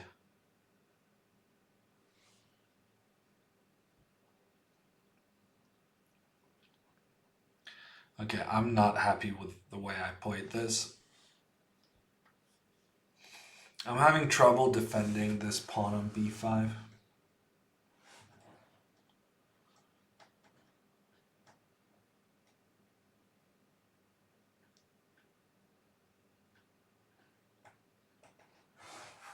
Yesterday you were going to be first in fantasy? Wow, that's amazing, Dukas. Yeah, but Anish has had 2 good positions in a row. Maybe he's starting. Maybe he's finding his form. Okay, I guess I'm going to have to do this. I'm not very happy with my play so far. I thought I had a good position, and now I have no idea what's going on. Oh, in the daily one. Yeah, I'm not playing the daily one. I'm only doing the overall.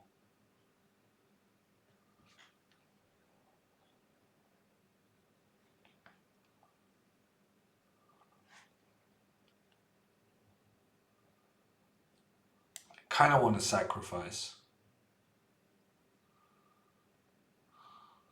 I kind of have to sacrifice. I'm so dead.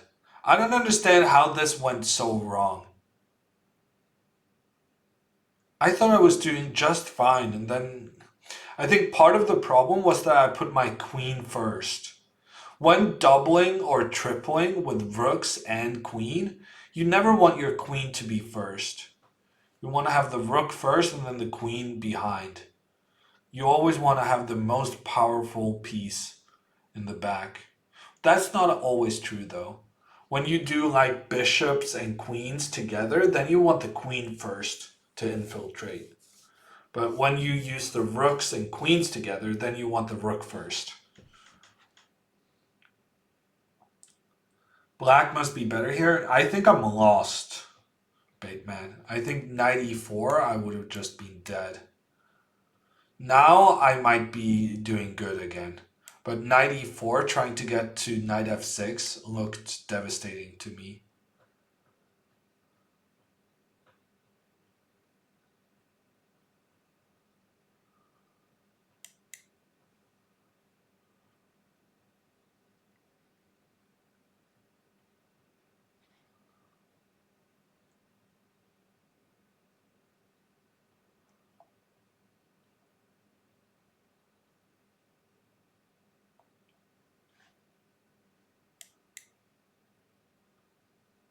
People are kind of crushing you today. Thank you for the encouraging words, Mario. I'm not getting crushed this game, though. I feel like this is the move.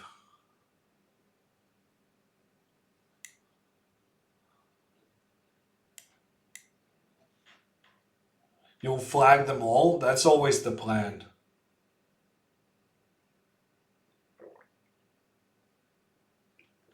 I think here Bloby only has one good move.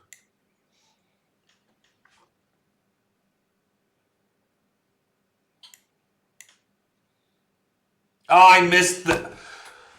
I'm so dumb. Yeah, I missed that one.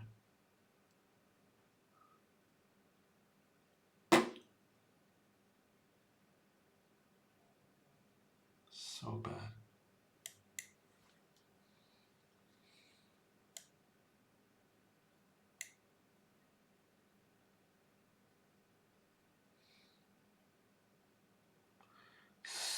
So bad.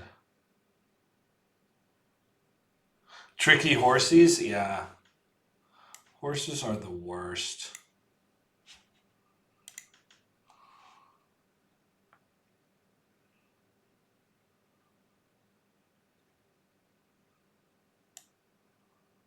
Who knows what's going on here?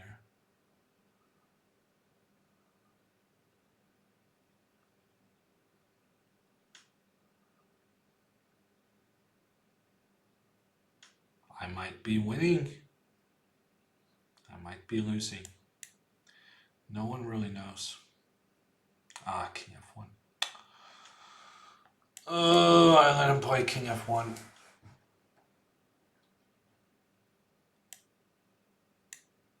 This looks winning, though.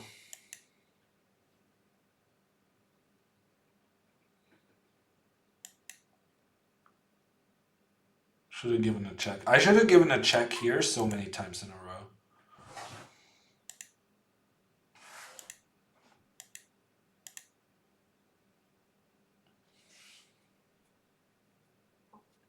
Okay, we got the win in the end. It was not my greatest game.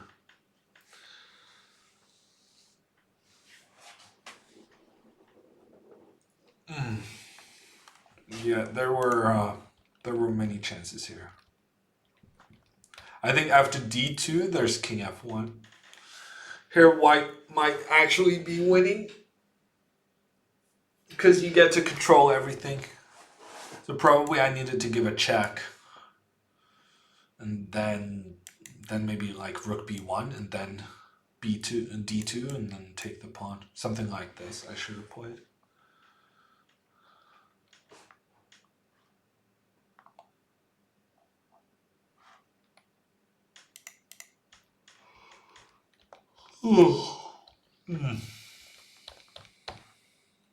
So tomorrow's a rest day, huh? And then we're gonna be halfway through the candidates tournament on Wednesday. MVL versus Nepomniachtchi. Exciting times. Hey Armchair, how are you doing?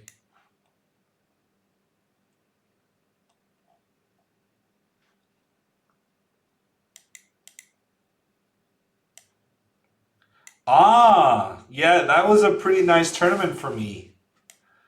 I managed to make a draw with Fabiano. Armchair was at the Rapid tournament in San Francisco. which was held concurrently with the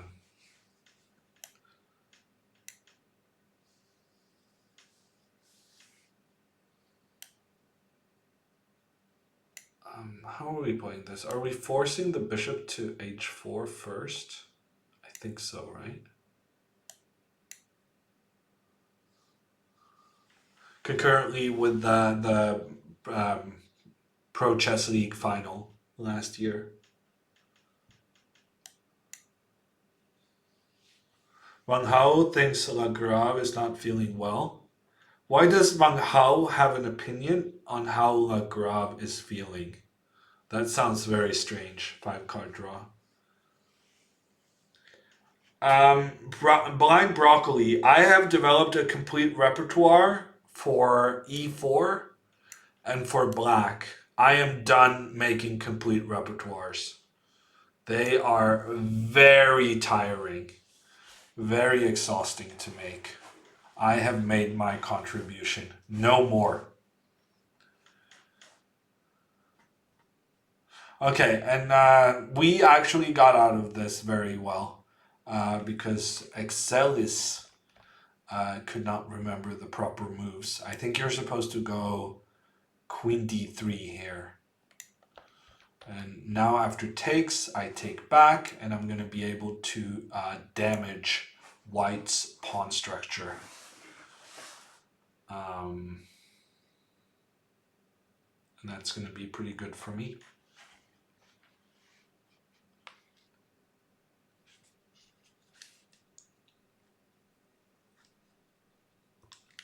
Ah, is it really Dukas? Interesting. Dukas, would you say that the that Latin is similar to current Greek? No, I'm just making things up.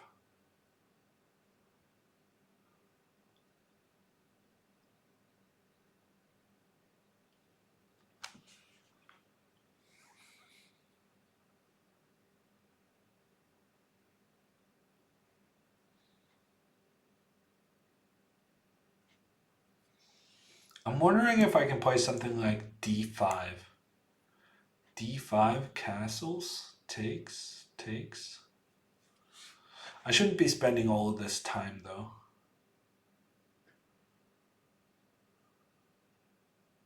Takes.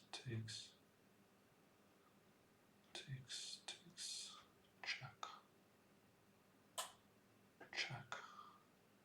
Actually, that might be very good for me. Wow, he took with a pawn. That feels a bit strange to me. Because now, I mean, his king is still going to be in so much danger.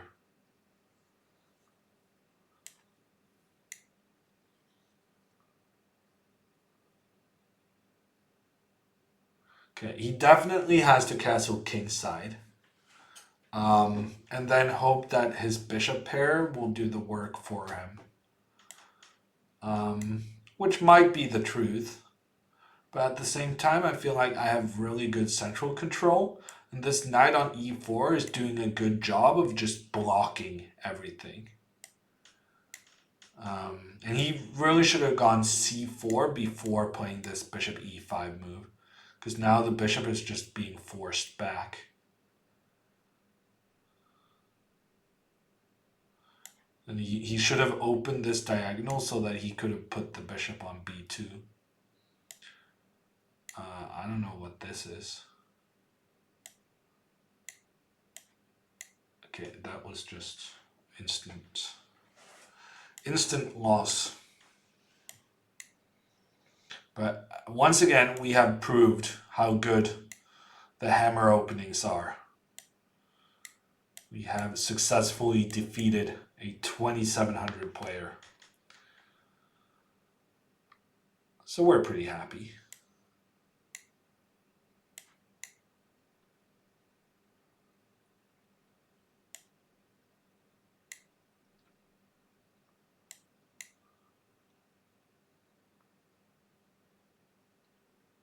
Ooh. I'm spending all my time I'm sacrificing the rug. I thought it was funny. Okay, I had a checkmate in 1, but I did a checkmate in 2 instead. That'll suffice though. I was trying to be tricky here. So my idea was that he can capture my rook, but then bishop d3, and then I get this checkmate, which is pretty neat. I like that one. I like that move, e2. Proper amount of trickiness. Thank you, Dulcas. Hey, Velverine, how are you doing?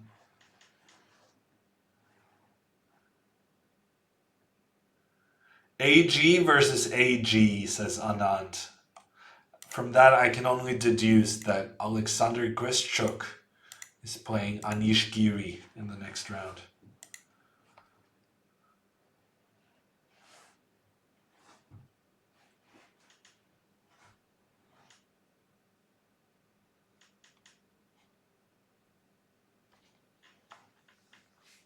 Hey, Wigster, how are you doing?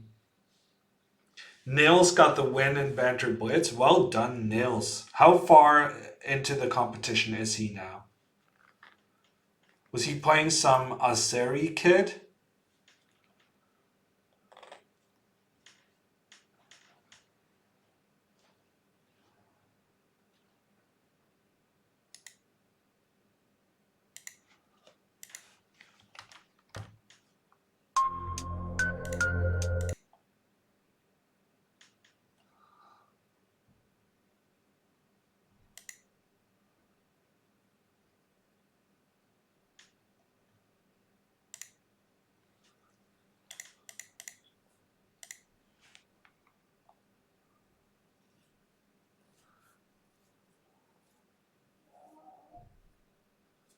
Five card draw, I completely agree with you. The Scotch is a much more aggressive opening for white, which is also why I needed to spend a lot of time on the Scotch in my video series. It's definitely not strange that you find it difficult to deal with.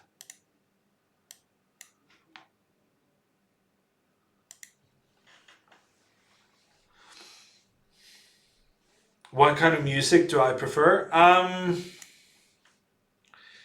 not really sure my music taste has a name.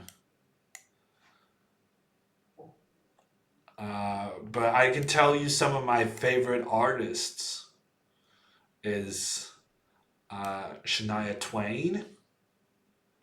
I like Alicia Keys. I like Robbie Williams. Coldplay. Bruno Mars. Marina and the Diamonds. And I think you will find that it's very difficult to find a common thread necessarily between these artists, but it's what I like. I don't need to have to justify what I like. So popish, yes, for sure, pop. You really don't like Eurotrash? I may be the one chess streamer who don't listen a lot to electronic music, Mario. Let us all just be happy there's diversity in the world. And that we also don't have to listen to Botes's and Eric's playlist wherever we go. Any Norwegian music? Oh, good question, Forking Knights. Norwegians.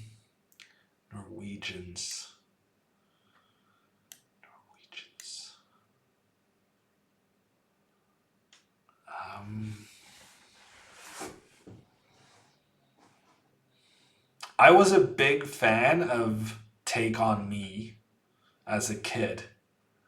But when I sang Take On Me, I thought it was by A1. because that's the version I listened to.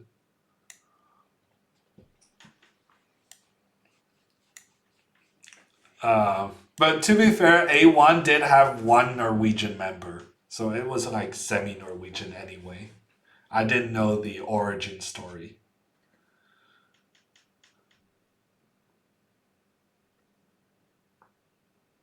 This looks like deep brayer theory. That's because it is deep brayer theory, Dukas. You're you're on point.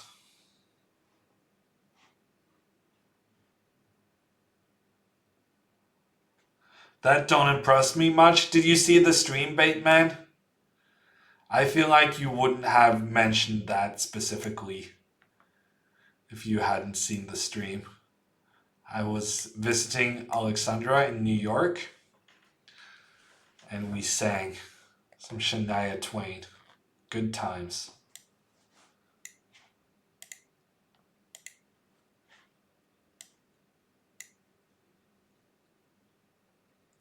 Oh, I'm pretty sure I was supposed to take this one like forever ago. Yeah, and now he kind of corrected his mistake. Before your time? Oh. I didn't realize that. Um, oh, I sang Man, I Feel Like a Woman. Yeah, maybe I did that, Aquila. I think we started on That Don't Impress Me Much, and then we switched. No. Yeah, I think you're right, Aquila. You're absolutely correct.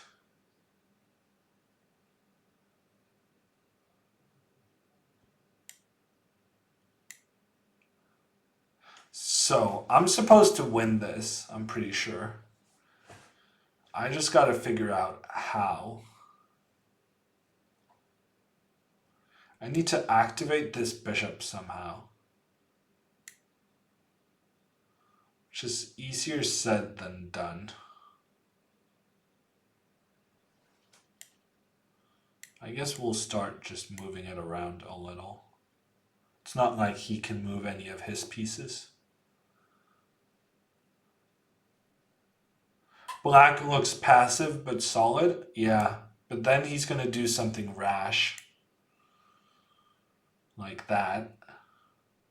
Actually, maybe he timed it pretty well.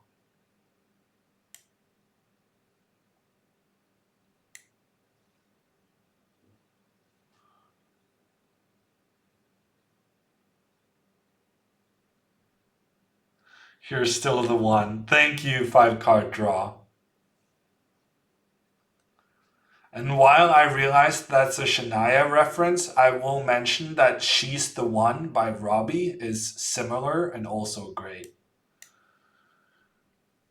Where's your bishop pair? It's on vacation, Yemra. It's on vacation. But this guy, we're gonna trying to prove that this guy is not worth much.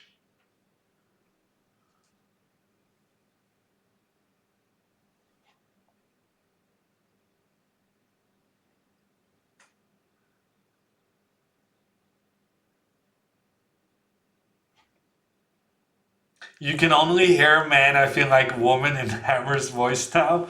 I'm so sorry to do that to you, Chris.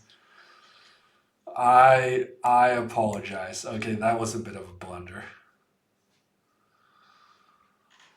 That rook is no longer protected, and the tension on the A file has been resolved in white's favor. Not only did I win this pawn, but now I'm going to win this one next, and it's just the house of cards just falls apart.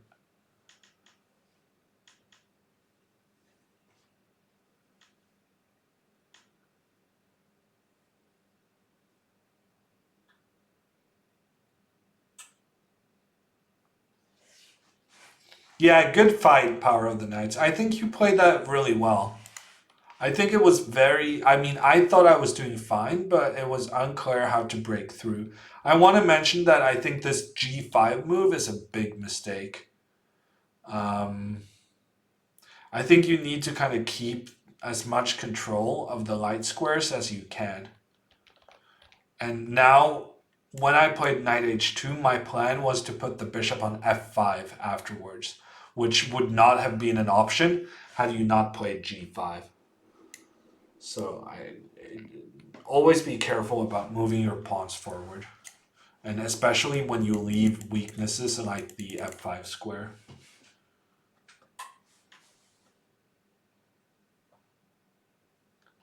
You can never push b4 because of c4 hanging. Yeah, so I think in general, what I advocated in the video series, um, at least in the white video series, I specifically said that in this situation, trading queens is actually quite beneficial for white because of this g4, g5 setup, and then getting the knight to g4 with annoying pressure on the e5 pawn.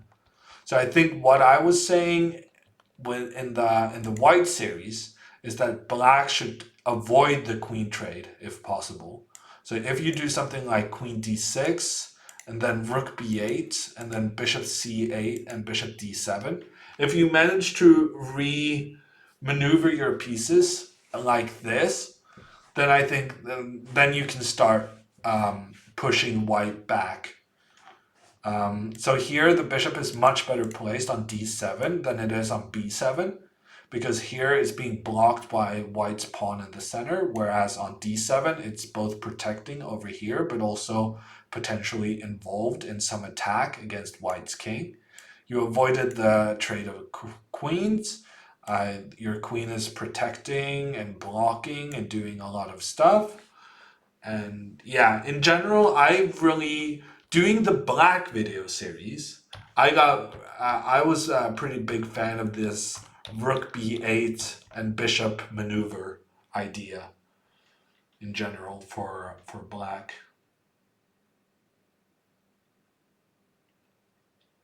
Yeah, Silent Shout. I really like Anna Brun.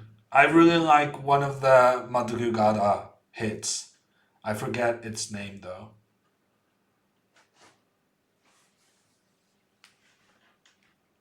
Closed Spanish really benefits the better player, such a rich opening.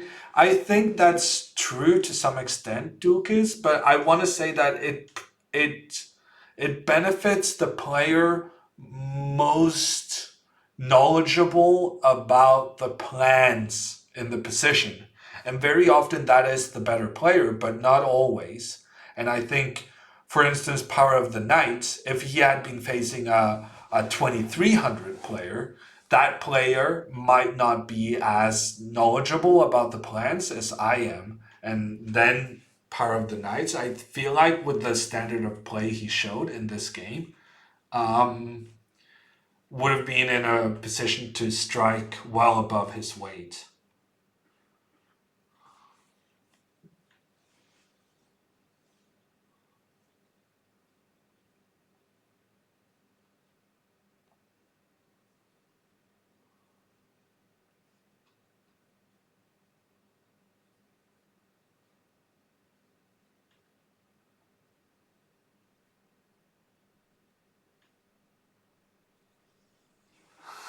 Alexander, are you asking about my the apartment I have for sale?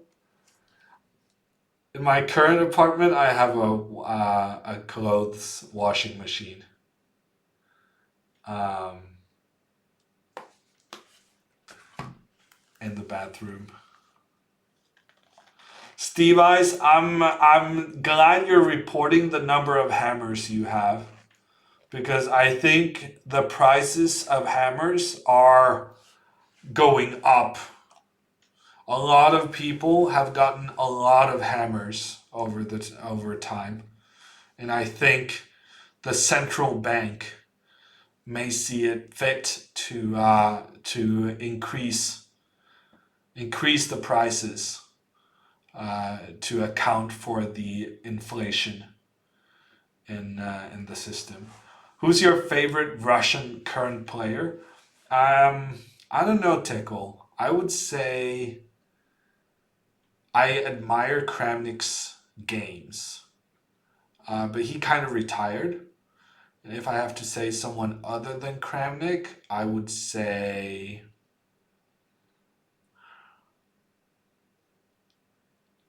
I don't really know. And I'm gonna need some thinking time.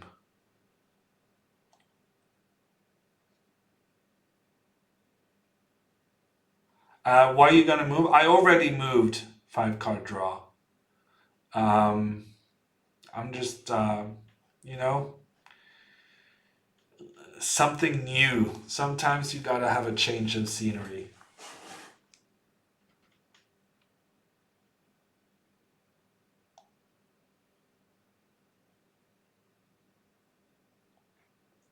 What do you use them for? Vertwitch, I think one of the most useful things you can use your hammer points, channel points on is skipping ahead of the queue when we're playing games. Twitch needs to do more with channel points. Yes, device. There's a limit to how much I can do with it.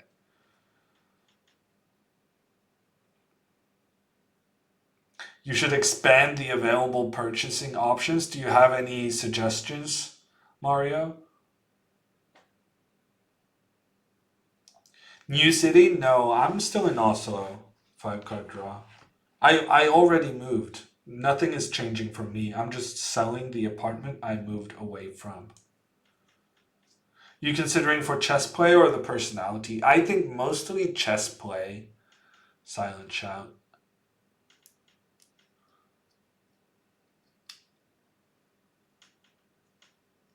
But the thing is, I don't really know too many of the Russians. I know Nepomniachtchi a little bit. Um, Svidler, I guess. Favorite Russian chess player? It has to be Svidler. What am I even thinking about? Maybe I didn't even consider Svidler to be Russian. Who knows?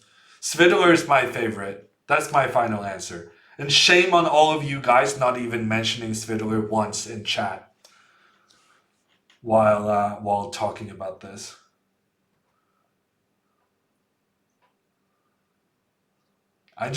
My brain needed a refresher, and you guys didn't mention Svidler in chat, which is outrageous. Peter is so fluent, you easily forget his origin. Yeah, sometimes Duke is.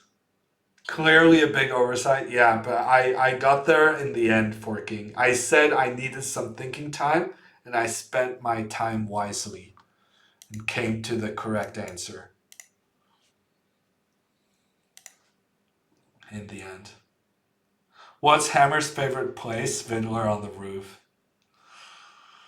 Oh man. Do you know that Big Bang Theory episode where Penny gets Sheldon drunk and he plays the piano at the end? I started after watching that episode. I googled the song because I thought the song was so good, and that's when I discovered Fiddler on the Roof. And I am amazed no one had told me about that already. That was so good. L'chaim. L'chaim. My pronunciation might be off. Ataradov. L'chaim. L'chaim. You should check it out, Mario. It's great stuff. So white has gone h3. I think the way I'm supposed to play now is f5. I'm not sure if it's supposed to be with or without knight e7 though. We'll just play here immediately and then we'll see what happens.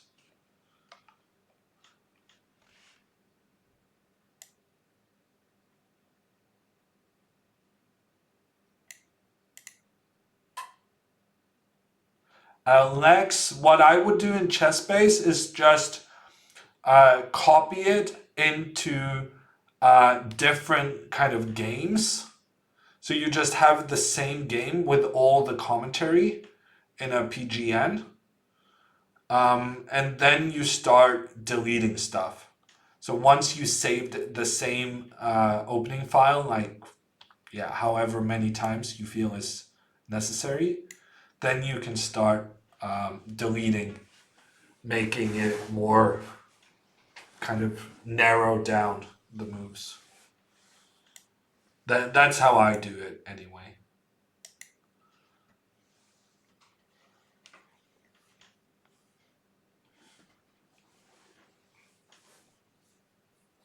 Bishop g5, that's a very strange move. But I guess we're so happy with the placement of our knight that we're just gonna play h6.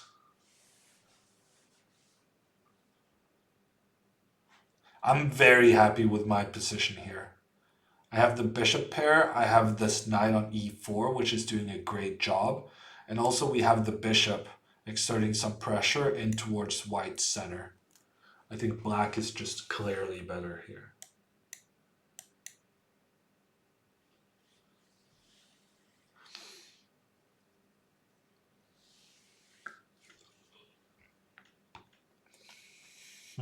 It's a strange move, again.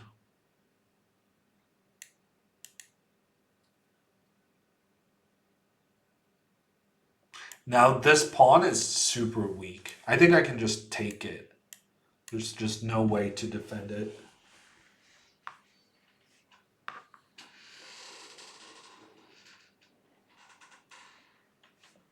Will there be a Norway chess tournament this year?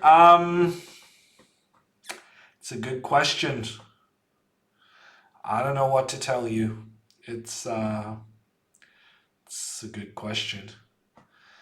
I'm guessing you're not the only one curious about that, but during the current state of affairs, no one knows. Not even the organizer knows.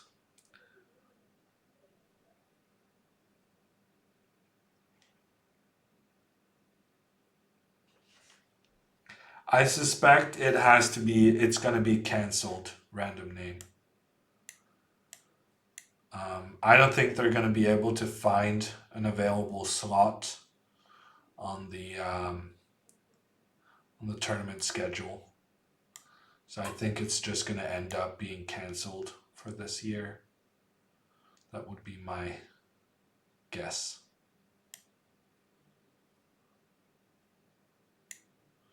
I have so many tempting moves. Guess we just gotta develop the pieces.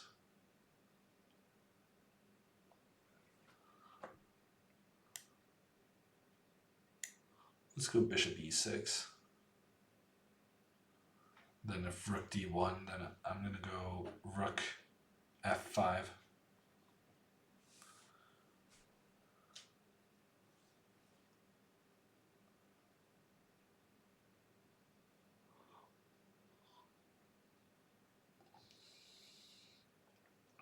FIDE is doing a huge mistake to be the only athletic activity in the world at this time. I mean, the way you phrased it, Duke, is you could say that FIDE is being brilliant, getting us attention when we're the only ones doing anything. Will chess be approved as a sport in Paris for the 2024 Olympics? No. Chess is not going to be a part of the normal Olympics. But it's fine. We're doing okay on our own, I think.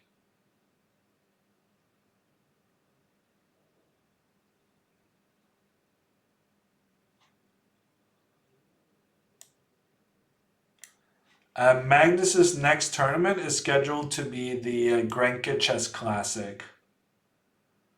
Let's do this move. There was some rook takes d5 was annoying me. So we're just gonna play it safe. 2 pawns up, easily winning position.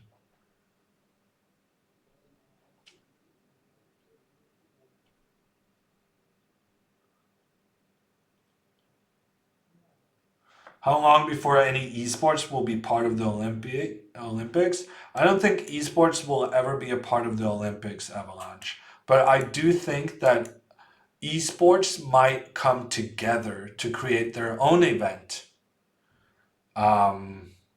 maybe similar to the Olympics. Um, and in that situation, chess should stay alert because we should try to align ourselves with the esports. We should align ourselves being a thinking game, uh, much like esport. Um, and maybe if we have some kind of esport or thinking sport, mind sport kind of association, then computer games and chess and Go and shogi and all of these things should be a part of that umbrella. And then you can make your own event and try to make it as big as what the Olympiad currently is. The Olympics.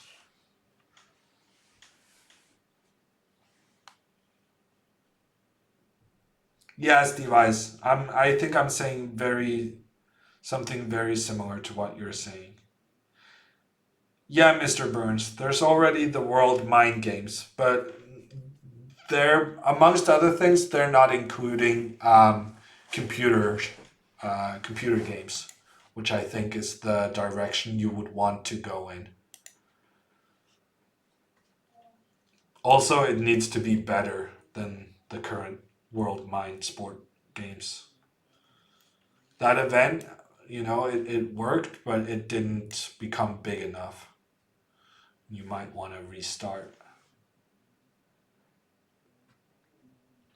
If cherry spitting is on ESPN, chess certainly should qualify as a sport. Well, that's not what I'm saying, Iron Giant. We're talking about the Olympics, a specific event. I agree that chess as a competition uh, can aim for like time on ESPN. Um, but that's something different to having the chess being a part of the Olympics.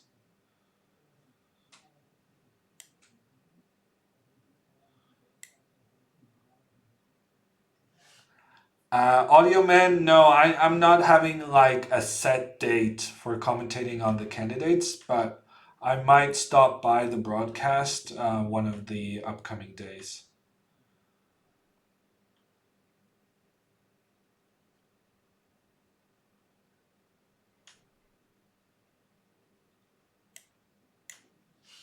Wow, we got the same opening as the last time. Very exciting. We're really getting to practice our Jobava Italian right now. I think that's what I called it in the video series. Jobava Italian.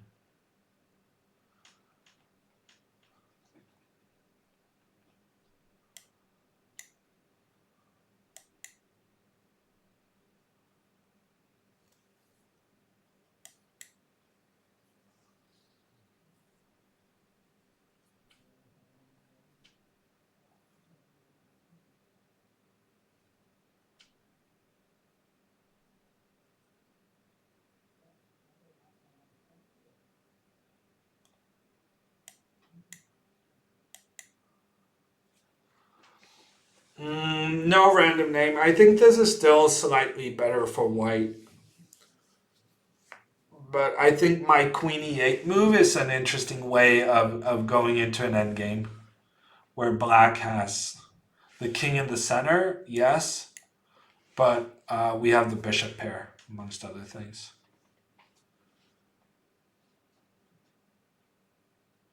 Trying to remember how to play this. Should I go f6 now or afterwards? I don't think it makes too much of a difference.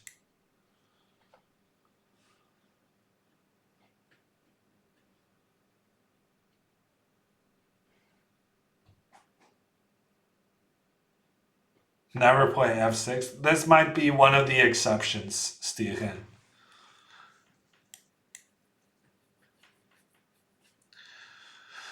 I'm getting the suspicion that Nermid has not been looking at the Hammer repertoire. Otherwise, he would have been familiar with this line. He was supposed to go knight h4 in that variation.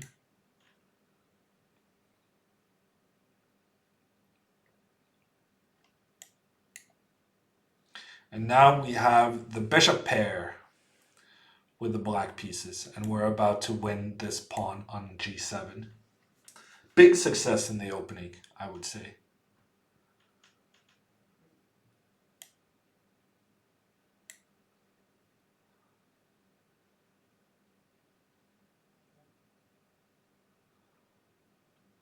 When are you planning to propose to the bishop pair? You know, we have a solid relationship, but I don't think I'm in that state of my life where I want to get married just yet, Dukas.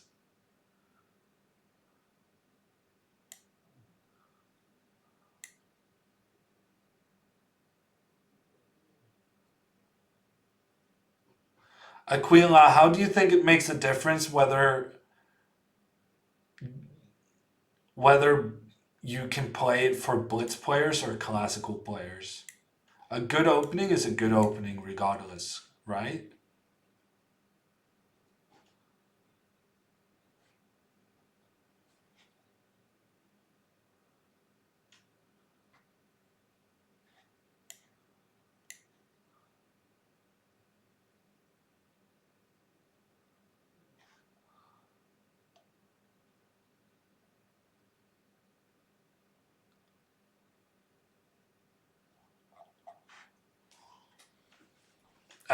I have suddenly discovered that this pawn is a big problem for white.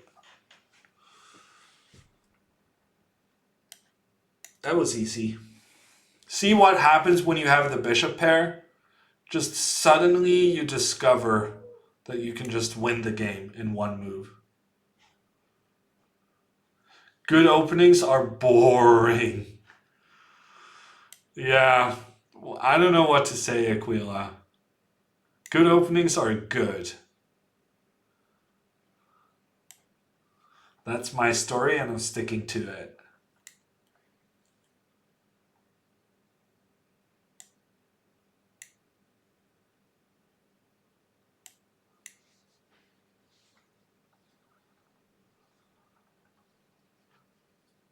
Good openings last forever. Thank you, Dukas. That's what I've been trying to tell people.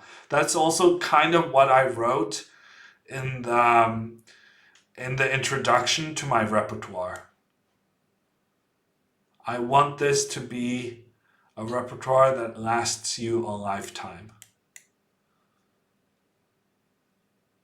This bishop is so close to being trapped.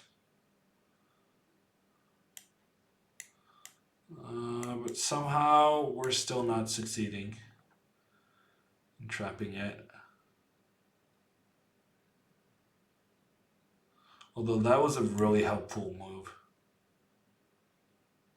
Because it enables my king to get down here quicker than normal. Let's just take it.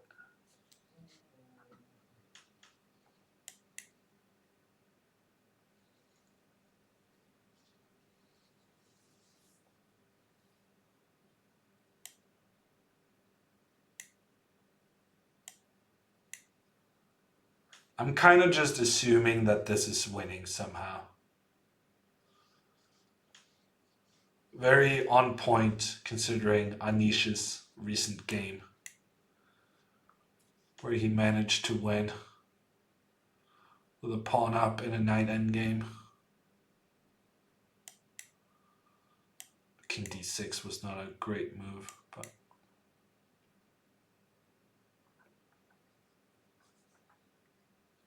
probably good enough. Do you believe in Jan? Not so much at the beginning, more so in recent rounds. He's done really well. His game against Van Hao was very impressive.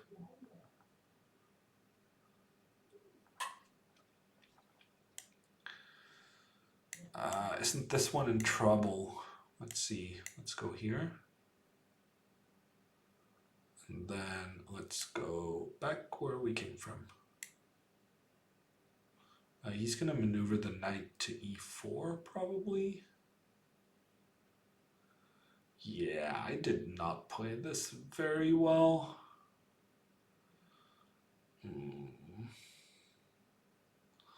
This is not great play, but we'll make it work. That was not a good move, also.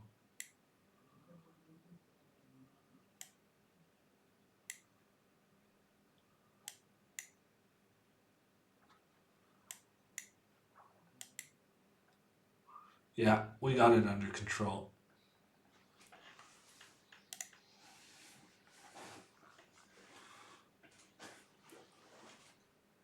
Jan's game against Giri was better.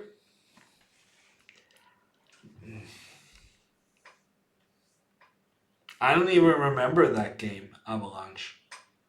My memory is so bad. Give me a keyword, key idea from the Giri game.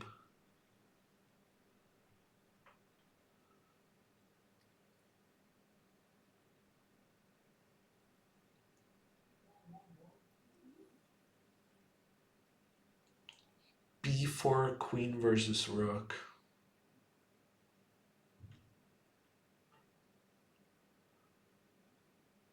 Oh yeah. Oh yeah, it was that incredible piece of preparation from Anish, which Jan managed to deal with over the board. Yeah, no, it was really impressive by Jan staying alive for that preparation. But I don't think it was a better game than the one he had against Van Hou.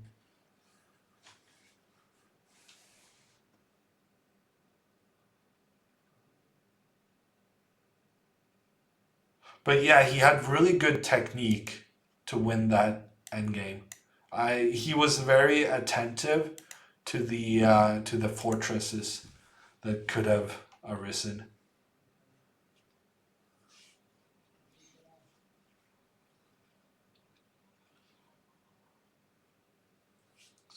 Whoever wins the candidates doesn't matter. Carlsen will just draw the 12 classical games again and stomp the shit out of who he's playing in Rapid.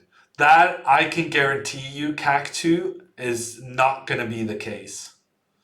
I promise that is not the case. Because Magnus will have to draw 14 games as they changed the number of games in the format. Other than that, you are correct, though. Ah, good luck, Dukas.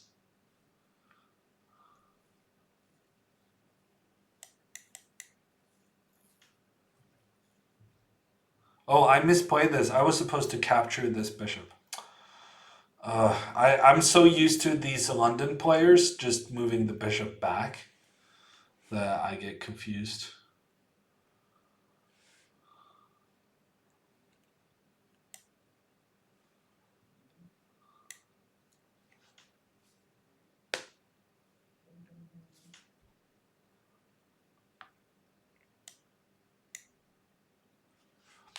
Silent shout in that position.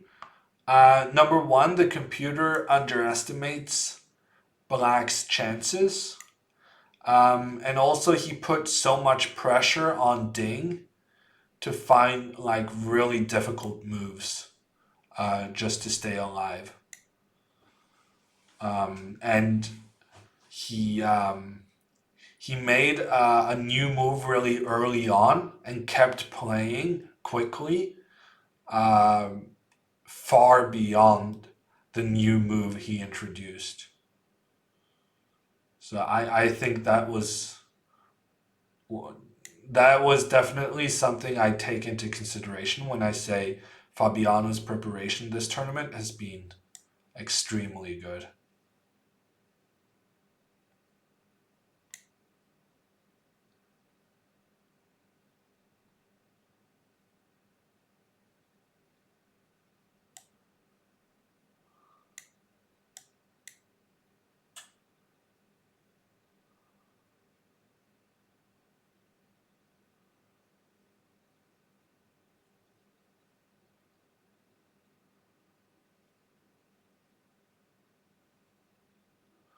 Would Sasha win the candidates if he had some self-control time-wise?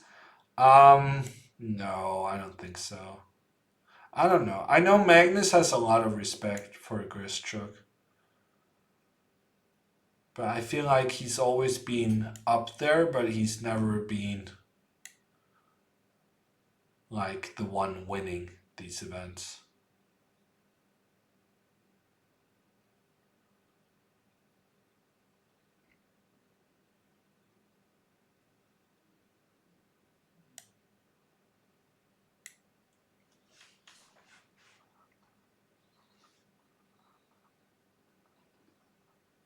I think I'm just gonna go like rook f7 and rook the other rook over to f8.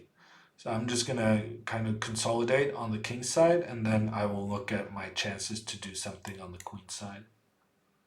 Will there be a World Rapid and Blitz this year? I think so, random name. I think they're gonna move it to like October or something, to facilitate that the World Championship match will take those dates normally used by the World Rapid and Blitz. So he gambled. No, I don't think he gambled necessarily. I think he was so well prepared that the computer just misjudged. And when he ended up losing the position, that was after he had gotten an advantage, objective advantage in the game.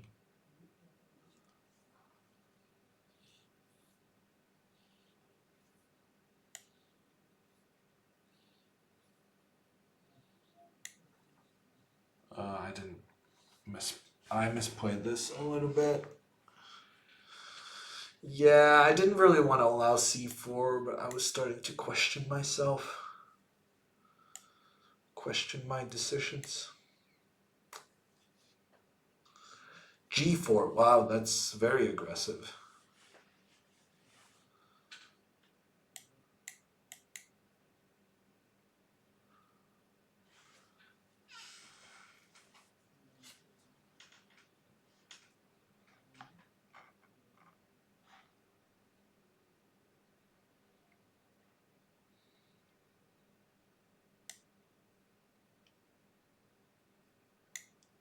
I don't know what's going on, but I think White is going to have just as many problems as me when kind of all the pawns on the king side disappears. I don't think I'm the one in the biggest, most trouble there. Hiata Man coming in with a Twitch Prime for 25 months. Thank you so much for the support, Hiata Man, from the get-go. Yeah, now it's just kind of falling apart. Oh yeah, I forgot to ping in Discord, Hiata Man. But make sure you have your Twitch notifications on though.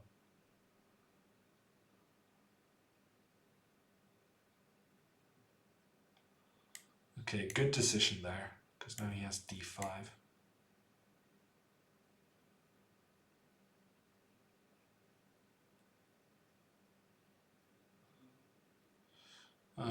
Maybe he's gonna make a draw.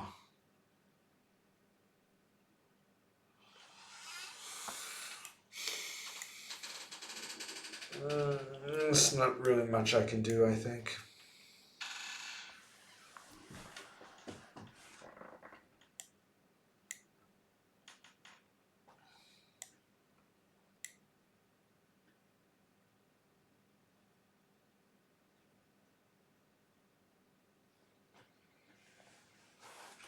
Okay, I'm trying to keep the pieces on the board to make it a little bit tricky, but I'm not sure this is even a little bit tricky.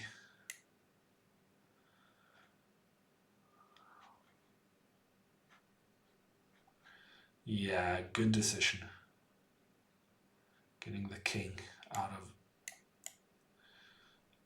of the way. So what kind of completely drawn endgame are we gonna try to flag the opponent in? I think trading the rooks aren't really gonna help us. I think I think he knows that one. I have a suspicion he knows how to make a draw with the king in front of the pawn. So we're gonna do this instead. Yeah, no, but then my pawn would be in trouble, avalanche, so I can't really do that.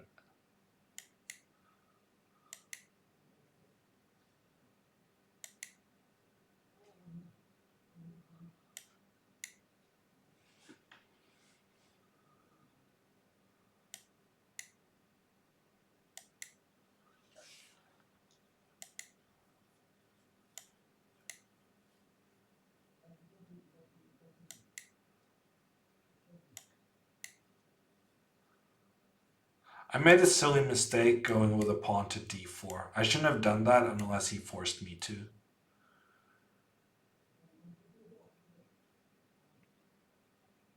Because now I cannot play rook b3. So with the pawn on d5, I could have taken control over the third rank. It's still a draw, of course, but it would have made it a little bit trickier.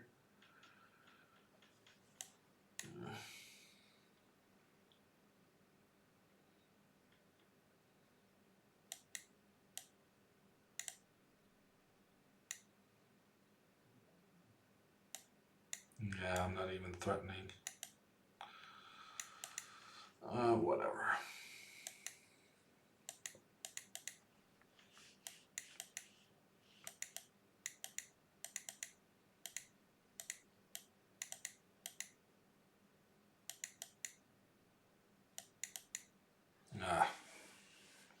Already a threefold repetition.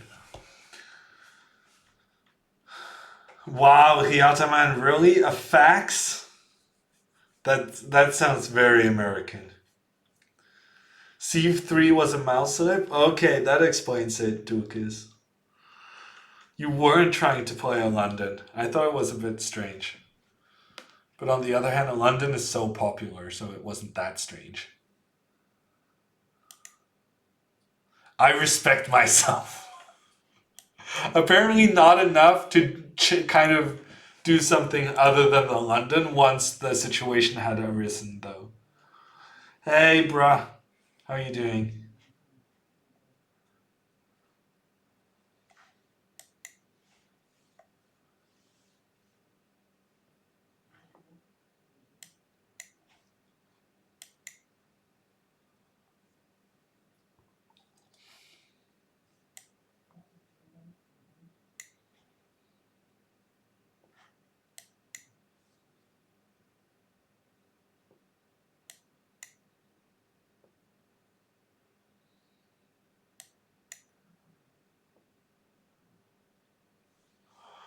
Okay, how are we playing these positions? I forget what I recommended in the video series.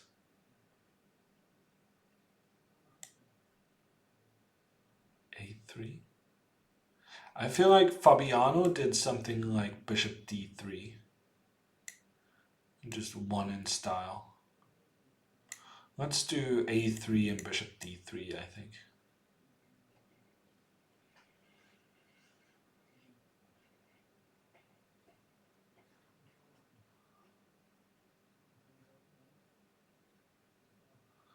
Did you miss the Nepo praise?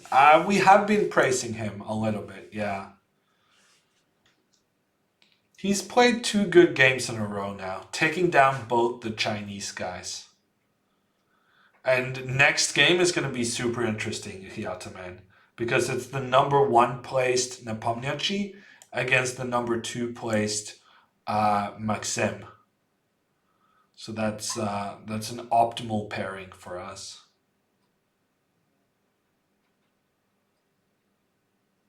Wow, Aussie scored 2 points against Magnus in 10-second chess. That's pretty good.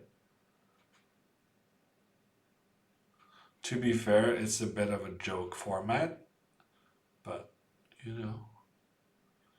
Whatever points you can get against Magnus. You got Nepomniachtchi in the Fantasy League? Really, Mario? Wow. Such a good pick.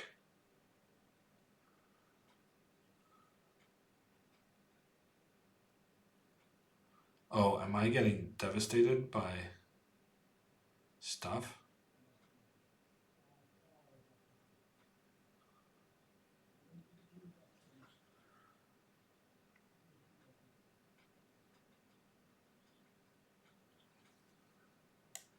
Yeah, so let's try this one.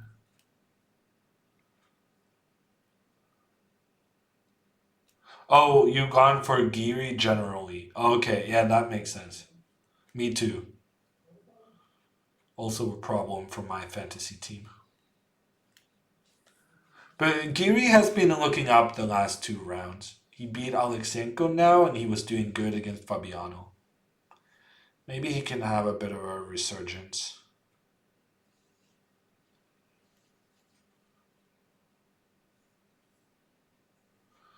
Is Anand considering taking this one? I might start capturing his stuff in that case. I haven't really understood these positions at any point. These positions confuse me. So the general idea here is that this bishop is supposed to be bad, since it's being blocked by its own pawns.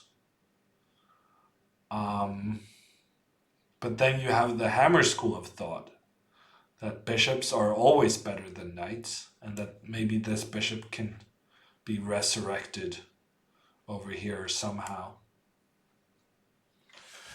I guess we will find out.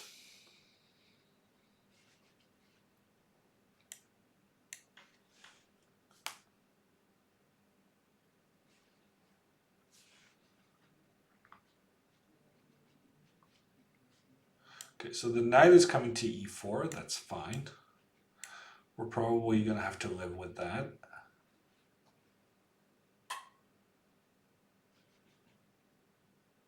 The question is, how are we going to play around it?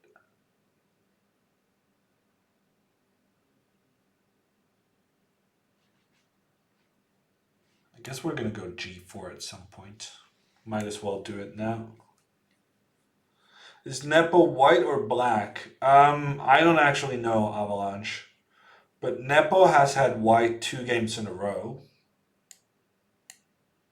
So he's black. Okay, turns out I did not know, but I applied logic to the situation and I found the answer. Well done, me.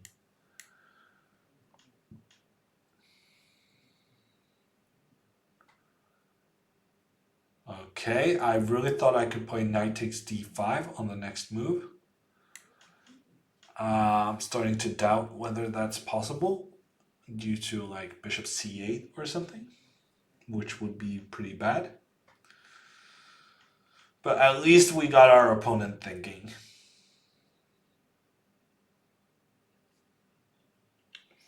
Okay, so knight takes d5, bishop c8. Then I have knight c6 winning. Okay, let's go for this. I might be blundering a piece right now, but at least I'm doing it confidently.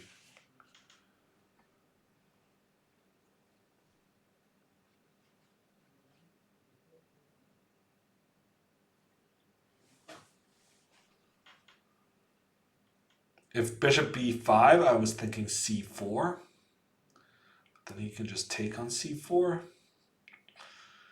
Yeah, no, this was not a great idea.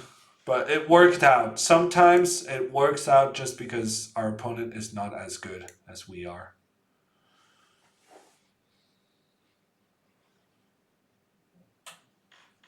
You love the Nepomniachtchi post-game interviews. He doesn't stop talking. I haven't seen any of them, but it does sound like Jan Nasov.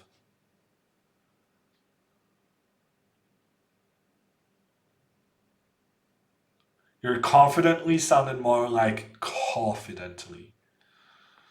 Oof, that's a queen. Big oops. Well, Duck, at the moment, I'm going to favor the guy who has a 1-point lead. I feel like that's a pretty easy suggestion to make.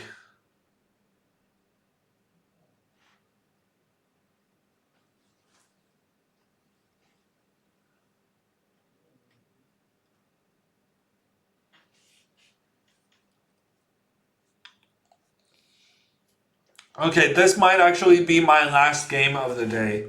I might be joining some of the candidates' broadcasts. If I do, I will try to make sure that you know. First, by following my Twitter. Link is in the chat on Twitch. If you are interested in buying my house, then a link is also in chat.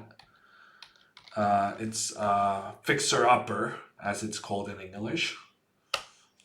So check that out if you are looking for a place to live in Oslo.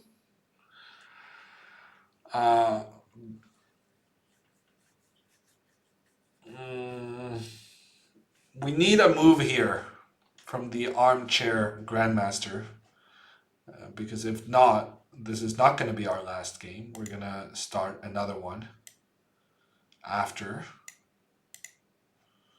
Yeah, I think this is an abort right here. Henker, buying my house? No, it's not urban lingo. It's actually on stream last year. Actually, it's not even the last year. It's the year before that. I bought the apartment I'm currently sitting in. And now I'm selling the apartment I was in as I bought the new apartment. So it's all very thematic and well known for the long-term Hammer viewers. The apartment shuffle game.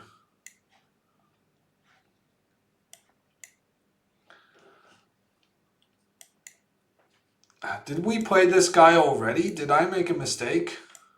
No. C takes d4. That's not what the last guy played. Were you right to play bishop b7? Yeah, I think so, Anand. I think that was fine. No, I thought you had a good position. You just made a mistake. When I played knight takes d5, you made a mistake.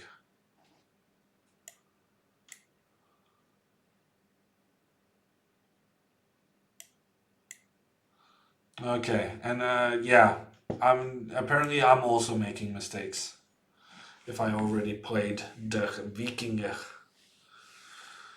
But in that case, we're just gonna wrap this up quickly. I'm a pawn up. I'm gonna play b6, get that bishop out to a6, and we'll get the dub, the win. Hope it works. Yeah, me too, Henker. It's not the best market situation with huge amounts of insecurity due to the coronavirus. But, you know, people's gotta live. Even when times are bad, people's gotta live. So I'm hoping the housing market is not that affected and that I will be able to sell my old place.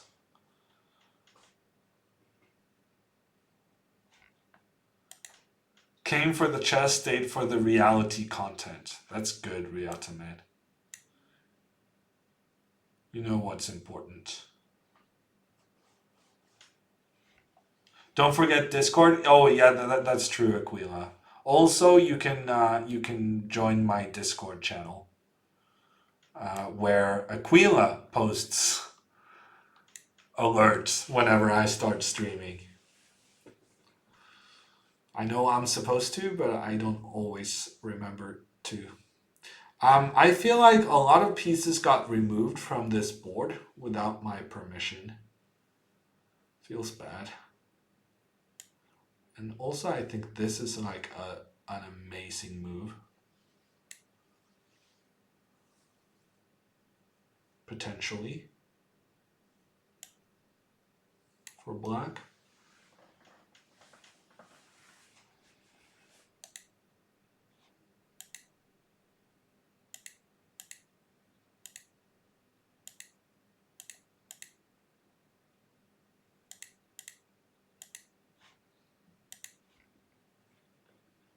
Hey Halvard, I'm about to shut down my stream actually.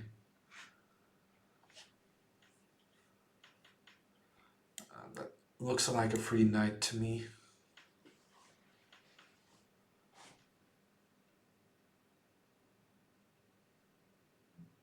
End the stream, not shut down. It's the same thing, Aquila. Everyone understood what I said. Mate, yes, on the board, Avalanche. On the board. Woodenhead and Devil, I'm afraid we're going to have to continue this at another moment. For instance, tomorrow. I think I'm streaming tomorrow. So make sure to be back 7 p.m. Oslo time. That is 2 p.m. Eastern. It's 11 a.m. Pacific. If you have a different time zone, then you got to do the conversions yourself. And we'll see you guys tomorrow. It's time to use the points. Is it, Halvard? In which case, you're going to have to do it within the next minute. Because I am jumping off.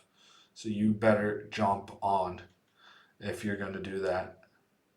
I have warned the chat that the points might, the prices might increase for the